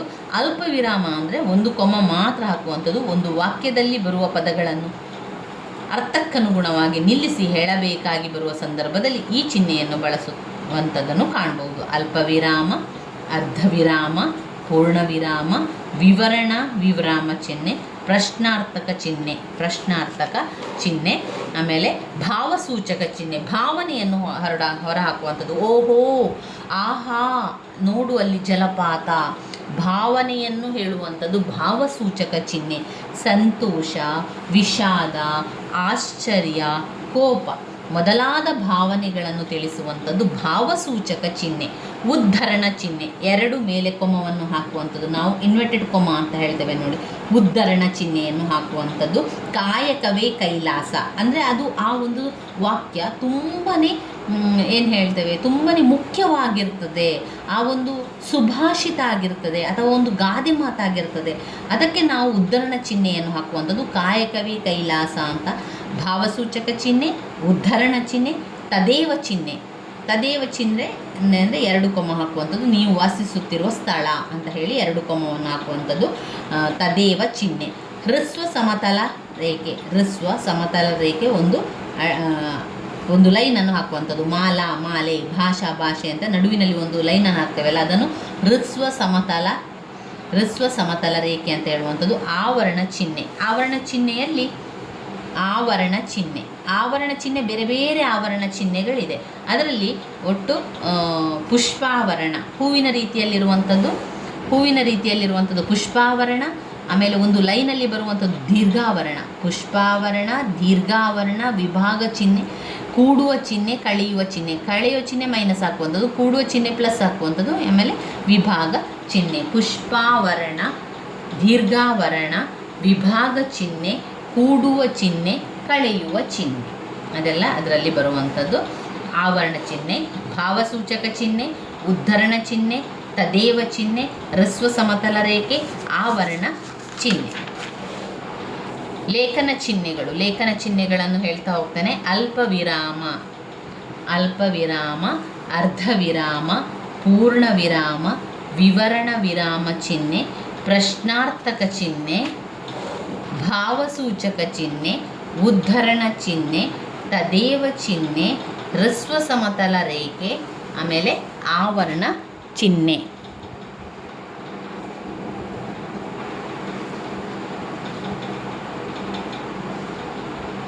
ಆವರಣ ಚಿಹ್ನೆ. ಇವಿಷ್ಟು ಲೇಖನ ಚಿಹ್ನೆಗಾಯಿತು. ಅದರ ವಿವರಣೆಯನ್ನು ಬರೀಬೇಕಾದ್ರೆ ನೀವು ಆ ವಿಷಯಕ್ಕೆ ಸಂಬಂಧಪಟ್ಟಂತೆ ನಿಮ್ಮದೇ ಒಂದು ವಾಕ್ಯದಲ್ಲಿ ನೀವು ಯಾವ ರೀತಿ ನಿಮಗೆ ವಿವರಿಸ್ಬೋದು ಅದನ್ನೇ ವಿವರಿಸಿದರೆ ಆಯಿತು. ಮುಖ್ಯವಾಗಿ ಈ ಪಾಯಿಂಟ್ಸ್ಗಳು ನಿಮಗೆ ಗೊತ್ತಿರಬೇಕು. ಲೇಖನ ಚಿಹ್ನೆ ಯಾವುದು ಅಂತ ನಿಮಗೆ ಸರಿಯಾಗಿ ಗೊತ್ತಿರಬೇಕು. ಇನ್ನು ಇವಿಷ್ಟ ಆದ ನಂತರ ನಾವು ಕೊನೆಯದಾಗಿ ಬಂದಿದ್ದೇವೆ ಕಂಪ್ಯೂಟರ್ ಮತ್ತು ಕನ್ನಡ ಅಂತ ಬಂದಾಗ ನಾವು ಕಂಪ್ಯೂಟರ್ನ ಬಗ್ಗೆ ಬರಿಬೇಕು. ನಮಗೆ ಯಾವ ರೀತಿ ಸಹಾಯ ಮಾಡ್ತದೆ ಈ ಕಂಪ್ಯೂಟರ್? ನಮಗೆ ಲೆಕ್ಕಪತ್ರಗಳನ್ನು ಮಾಡಲಿಕ್ಕೆ, ಲೆಕ್ಕಗಳನ್ನು ಮಾಡಲಿಕ್ಕೆ, ಹಾಗೆ ಅದರಲ್ಲಿ ಆಟಗಳನ್ನು ಆಡಲಿಕ್ಕೆ, ಅದರಲ್ಲಿ ಬೇರೆ ಬೇರೆ ಒಂದು ಮಾಹಿತಿಗಳನ್ನು ಪಡೆದುಕೊಳ್ಳಲಿಕ್ಕೆ, ಅಲ್ಲಿ ಒಂದು ನಮಗೆ ಮನರಂಜನೆ ಕಾರ್ಯಕ್ರಮವನ್ನು ಮಾಡಲಿಕ್ಕೆ, ಸಿನಿಮಾವನ್ನು ನೋಡಲಿಕ್ಕೆ, ಸಂಗೀತವನ್ನು ಕೇಳಲಿಕ್ಕೆ ಇರ್ಬೋದು, ಅಲ್ಲಿ ಕೆಲಸಗಳನ್ನು ಮಾಡಲಿಕ್ಕೆ, ಎಲ್ಲ ರೀತಿಯಲ್ಲಿ ನಮಗೆ ಸಹಾಯವನ್ನು ಮಾಡುವಂಥದ್ದು, ನಮಗೆ ಸಹಾಯಕವಾಗುವಂಥದ್ದು ಈ ಕಂಪ್ಯೂಟರ್ ಆಗಿರ್ತದೆ. ಕಂಪ್ಯೂಟರ್ ಮತ್ತು ಇಂಟರ್ನೆಟ್ ಪ್ರಭಾವದಿಂದಾಗಿ ನಮಗೆ ಅನೇಕ ಮಾಹಿತಿ ತಂತ್ರಜ್ಞಾನಗಳು, ಇನ್ನಷ್ಟು ವಿಚಾರಗಳು ಸಿಗಲಿಕ್ಕೆ ಸಹಾಯ ಆಗಿರುವಂಥದ್ದು, ಮಾಹಿತಿಗಳನ್ನು ಕೊಡ್ತದೆ ನಮಗೆ. ಅದರ ಬಗ್ಗೆ ಯಾವುದು ಸರಿ ಯಾವುದು ತಪ್ಪು ಎಲ್ಲವನ್ನು ಕೂಡ ನಮಗೆ ತಿಳಿಸಿಕೊಡ್ತದೆ. ನಮಗೆ ಬೇರೆ ಬೇರೆ ದೂರ ದೇಶದಲ್ಲಿರುವ ಜೊತೆಗೆ ನಾವು ಮಾತನಾಡ್ಬೋದು, ಬೇರೆ ಬೇರೆ ದೇಶದಲ್ಲಿರುವಂತಹ ವಿಚಾರಗಳನ್ನು, ಸಂದೇಶಗಳನ್ನು ಪಡೆದುಕೊಳ್ಬೋದು. ಅಷ್ಟೇ ಅಲ್ಲದೆ ನಮಗೆ ಬೇಕಾದ ವಸ್ತುಗಳನ್ನು ಪಡೆದುಕೊಳ್ಳಲಿಕ್ಕೆ ದೂರ ಪ್ರದೇಶಗಳಿಂದ ಅವುಗಳನ್ನು ಪಡೆದುಕೊಳ್ಬೋದು. ಮೇಲ್ಗಳ ಮೂಲಕ ವಿಚಾರಗಳನ್ನು ತಿಳಿಸುವಂಥದ್ದು ಮಾಡುತ್ತದೆ. ಯಾವುದೇ ವಿಳಂಬ ಇಲ್ಲದೆ ಅವುಗಳನ್ನು ತಕ್ಷಣ ಆಗಲಿಕ್ಕೆ ಇದು ತುಂಬಾ ಸಹಕಾರಿಯಾಗಿದೆ. ಅಂಚೆ ಸೇವೆಗಳನ್ನು ನಾವು ನೋಡಿದರೆ ತುಂಬ ನಿಧಾನದಲ್ಲಿ ಆಗುವಂಥದ್ದು. ಆದರೆ ಇಮೇಲ್ಗಳಾಗಿರ್ಬೋದು, ಕಂಪ್ಯೂಟರ್ಗಳು, ಇಂಟರ್ನೆಟ್ಗಳು ತುಂಬಾ ವೇಗವಾಗಿ ನಮಗೆ ಬೇಕಾದಂಥ ಎಲ್ಲ ಕೆಲಸಗಳನ್ನು ಮಾಡಿಕೊಡುವಂಥದ್ದು, ಸಂದೇಶಗಳನ್ನು ಕಳಿಸುವಂಥದ್ದು, ಸಂದೇಶಗಳನ್ನು ಕೊಡುವಂತಹ ಕೆಲಸಗಳನ್ನು ಮಾಡ್ತಾ ಹೋಗ್ತದೆ. ಇಲ್ಲಿ ನಾವು ನೋಡುವುದಾದರೆ ಒಂದು ಬ್ಯಾಂಕಿನ ವ್ಯವಹಾರಗಳನ್ನು ಮಾಡುವುದು, ಹಣಗಳನ್ನು ಪಡೆದುಕೊಳ್ಳುವಂಥದ್ದು, ಹಣವನ್ನು ಇನ್ನೊಬ್ಬರಿಗೆ ಕಳಿಸುವಂತಹ ಕೆಲಸಗಳನ್ನೆಲ್ಲ ಈ ಕಂಪ್ಯೂಟರ್ ಮೂಲಕ ಮಾಡಲಿಕ್ಕೆ ಸಹಾಯಕ ಆಗ್ತದೆ. ಇಂಟರ್ನೆಟ್ ಮೂಲಕ ನಾವು ಮಾಡಲಿಕ್ಕೆ ತುಂಬಾ ಸಹಕಾರಿಯಾಗಿರುವಂಥದ್ದು.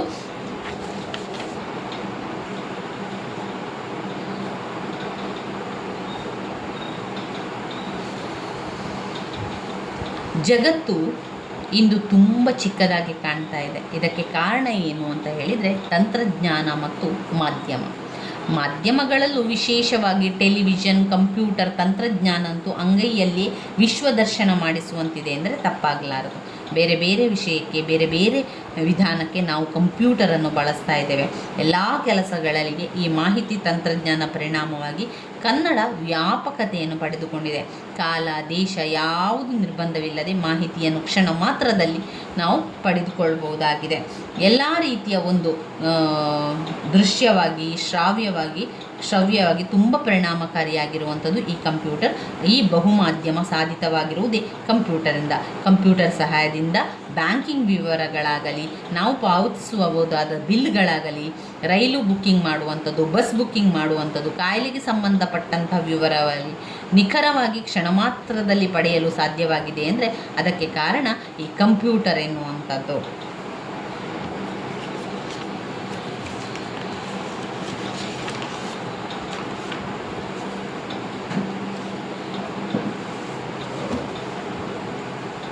ಕನ್ನಡದಲ್ಲೂ ಕೂಡ ನಮಗೆ ಎಲ್ಲ ಕೂಡ ಸಹಾಯವನ್ನು ಅದು ಮಾಡ್ತಾ ಹೋಗ್ತದೆ.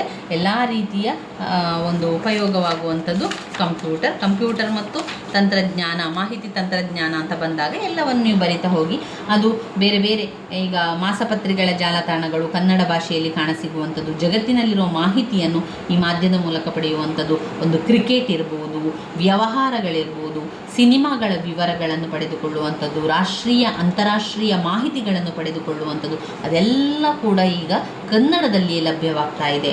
ಕನ್ನಡದಲ್ಲಿ ದಟ್ಸ್ ಕನ್ನಡ ಎಂಬ ವೆಬ್ಸೈಟ್ ಇದೆ. ಅಮೇರಿಕಾದಲ್ಲಿನ ಭಾರತೀಯರನ್ನು ಕೂಡ ಇದನ್ನು ನೋಡಿಕೊಂಡು ಎಲ್ಲವನ್ನು ತಿಳ್ಕೊಳ್ಬಹುದಾಗಿದೆ. ಇದು ತುಂಬಾ ಉಪಯುಕ್ತವಾದ ಮಾಹಿತಿಗಳನ್ನು ಒದಗಿಸುವ ಕನ್ನುಡಿಯಂತಹ ಸಂಸ್ಥೆಯ ವೆಬ್ಸೈಟ್. ಇದರ ಜೊತೆಗೆ ಅತ್ಯಂತ ಉಪಯುಕ್ತವಾದ ಮಾಹಿತಿಗಳನ್ನು ಒದಗಿಸುವ ಕನ್ನುಡಿಯಂತಹ ಸಂಸ್ಥೆಯ ವೆಬ್ಸೈಟ್, ಜಾಲತಾಣಗಳು ಕೂಡ ಇದೆ. ಹಾಗಾಗಿ ಮಾಹಿತಿ ತಂತ್ರಜ್ಞಾನ ಕನ್ನಡ ಭಾಷೆಯಲ್ಲೂ ಹೇರಳವಾಗಿ ಲಭ್ಯವಿದೆ. ಇದೆಲ್ಲದರ ಜೊತೆಗೆ ಗೂಗಲ್ ಸರ್ಚ್ ಇಂಜಿನ್ ಕನ್ನಡ, ನಿಯತಕಾಲಿಕವು, ಇನ್ನು ಹಲವಾರು ಗೂಗಲ್ ಸರ್ಚ್ ಇಂಜಿನ್ ಕನ್ನಡ, ನಿಯತಕಾಲಿಕ, ಇನ್ನು ಹಲವಾರು ವೆಬ್ಸೈಟ್ ಕನ್ನಡದಲ್ಲಿದೆ ಎಂದು ತಿಳಿಯುವಂಥದ್ದು, ಅನೇಕ ಸಹಾಯವನ್ನು ಮಾಡುವಂಥದ್ದು ಈ ಕಂಪ್ಯೂಟರ್ ಆಗಿದೆ. ನೋಡಿ, ಇವಿಷ್ಟು ನಮ್ಮ ಆಡಳಿತ ಕನ್ನಡದಲ್ಲಿ ನಾವು ಓದ್ಕೊಳ್ಬೇಕಾಗಿರುವಂಥದ್ದು. ಮುಖ್ಯವಾದಂಥ ಪ್ರಶ್ನೆಗಳನ್ನು ಮಾತ್ರ ನಿಮಗೆ ನಾನು ತಿಳಿಸ್ಕೊಟ್ಟಿರುವಂಥದ್ದು. ಇದನ್ನಿಷ್ಟವನ್ನು ನೋಡಿಕೊಂಡ್ರೆ ಸಾಕು ಸ್ನೇಹಿತರೆ. ಒಮ್ಮೆ ಅರ್ಥ ಮಾಡ್ಕೊಳ್ಳಿ, ನೆನಪಲ್ಲಿ ಇಟ್ಕೊಂಡ್ರೆ ಸಾಕು. ಎಲ್ಲವನ್ನು ಕೂಡ ಆರಾಮದಲ್ಲಿ ಬರೆದು ಬನ್ನಿ, ಚಿಂತೆ ಮಾಡಬೇಡಿ. ಎಲ್ಲ ಪ್ರಶ್ನೆ ಕೂಡ ಉತ್ತರವನ್ನು ಬರೆದು ಬನ್ನಿ. ಕನ್ನಡ ಪರೀಕ್ಷೆಯನ್ನು ಬರಿಬೇಕಾದ್ರೆ ನೀವು ಮತ್ತೊಮ್ಮೆ ನೆನಪಲ್ಲಿ ಇಟ್ಕೊಳ್ಬೇಕಾಗಿರುವಂಥ ವಿಚಾರ, ತುಂಬಾ ಫಾಸ್ಟಾಗಿ ಉತ್ತರವನ್ನು ಬರಿತಾ ಹೋಗಬೇಕು, ತುಂಬ ವೇಗವಾಗಿ ಉತ್ತರವನ್ನು ಬರೀಬೇಕು. ಹೆಚ್ಚು ಯೋಚನೆ ಮಾಡಿಕೊಂಡು ಕೂತ್ಕೊಂಡ್ರೆ ಕೊನೆಯದಾದ ಪ್ರಶ್ನೆಗೆ ಉತ್ತರವನ್ನು ಬರೀಲಿಕ್ಕೆ ನಮಗೆ ಸಾಧ್ಯ ಆಗುವುದಿಲ್ಲ, ಸಮಯದ ಅಭಾವ ಆಗ್ತದೆ. ಆದ್ದರಿಂದ ಕನ್ನಡ ಪರೀಕ್ಷೆಯನ್ನು ಬರಿಬೇಕಾದ್ರೆ ಫಾಸ್ಟಾಗಿ ಉತ್ತರವನ್ನು ಬರಿತಾ ಹೋಗಬೇಕು. ಸ್ವಲ್ಪ ಅಕ್ಷರ ನಿಮ್ಮದು ಅಷ್ಟು ಸುಂದರ ಆಗಲಿಲ್ಲ ಅಂತಾದರೂ ಪರವಾಗಿಲ್ಲ, ನಿಮ್ಮ ಉತ್ತರ ಫಾಸ್ಟ್ ಆಗಿರಬೇಕು. ಯೋಚನೆ ಮಾಡಿಕೊಂಡು ಎಲ್ಲ ಕೂತ್ಕೊಂಡ್ರೆ ಸಮಯ ಹಾಳಾಗ್ತದೆ. ಒಂದು ವೇಳೆ ನಿಮಗೆ ಆ ಒಂದು ಉತ್ತರ ಗೊತ್ತಾಗ್ತಾ ಇಲ್ಲ, ನೆನಪಾಗ್ತಾ ಇಲ್ಲ ಅಂತಾದರೆ ಪುಟವನ್ನು ಬಿಡಿ, ಒಂದೆರಡು ಪುಟವನ್ನು ಬಿಟ್ಟು ಮುಂದಿನ ಪ್ರಶ್ನೆಗೆ ಹೋಗಿ. ಒಂದು ಪ್ರಶ್ನೆಯನ್ನು ಬರೆದು ಆ ಉತ್ತರ ನಿಮಗೆ ಇನ್ನೂ ನೆನಪಾಗ್ತಾ ಇಲ್ಲ ಅಂತಾದರೆ ಆ ರೀತಿಯಾಗಿ ಒಂದು ಪುಟ ಬಿಟ್ಟು ಬರೀರಿ. ಕೊನೆಯದಾಗಿ ಬರೀಬೇಕಾದ್ರೆ ಅದು ನೆನಪಿಗೆ ಬರ್ತದೆ.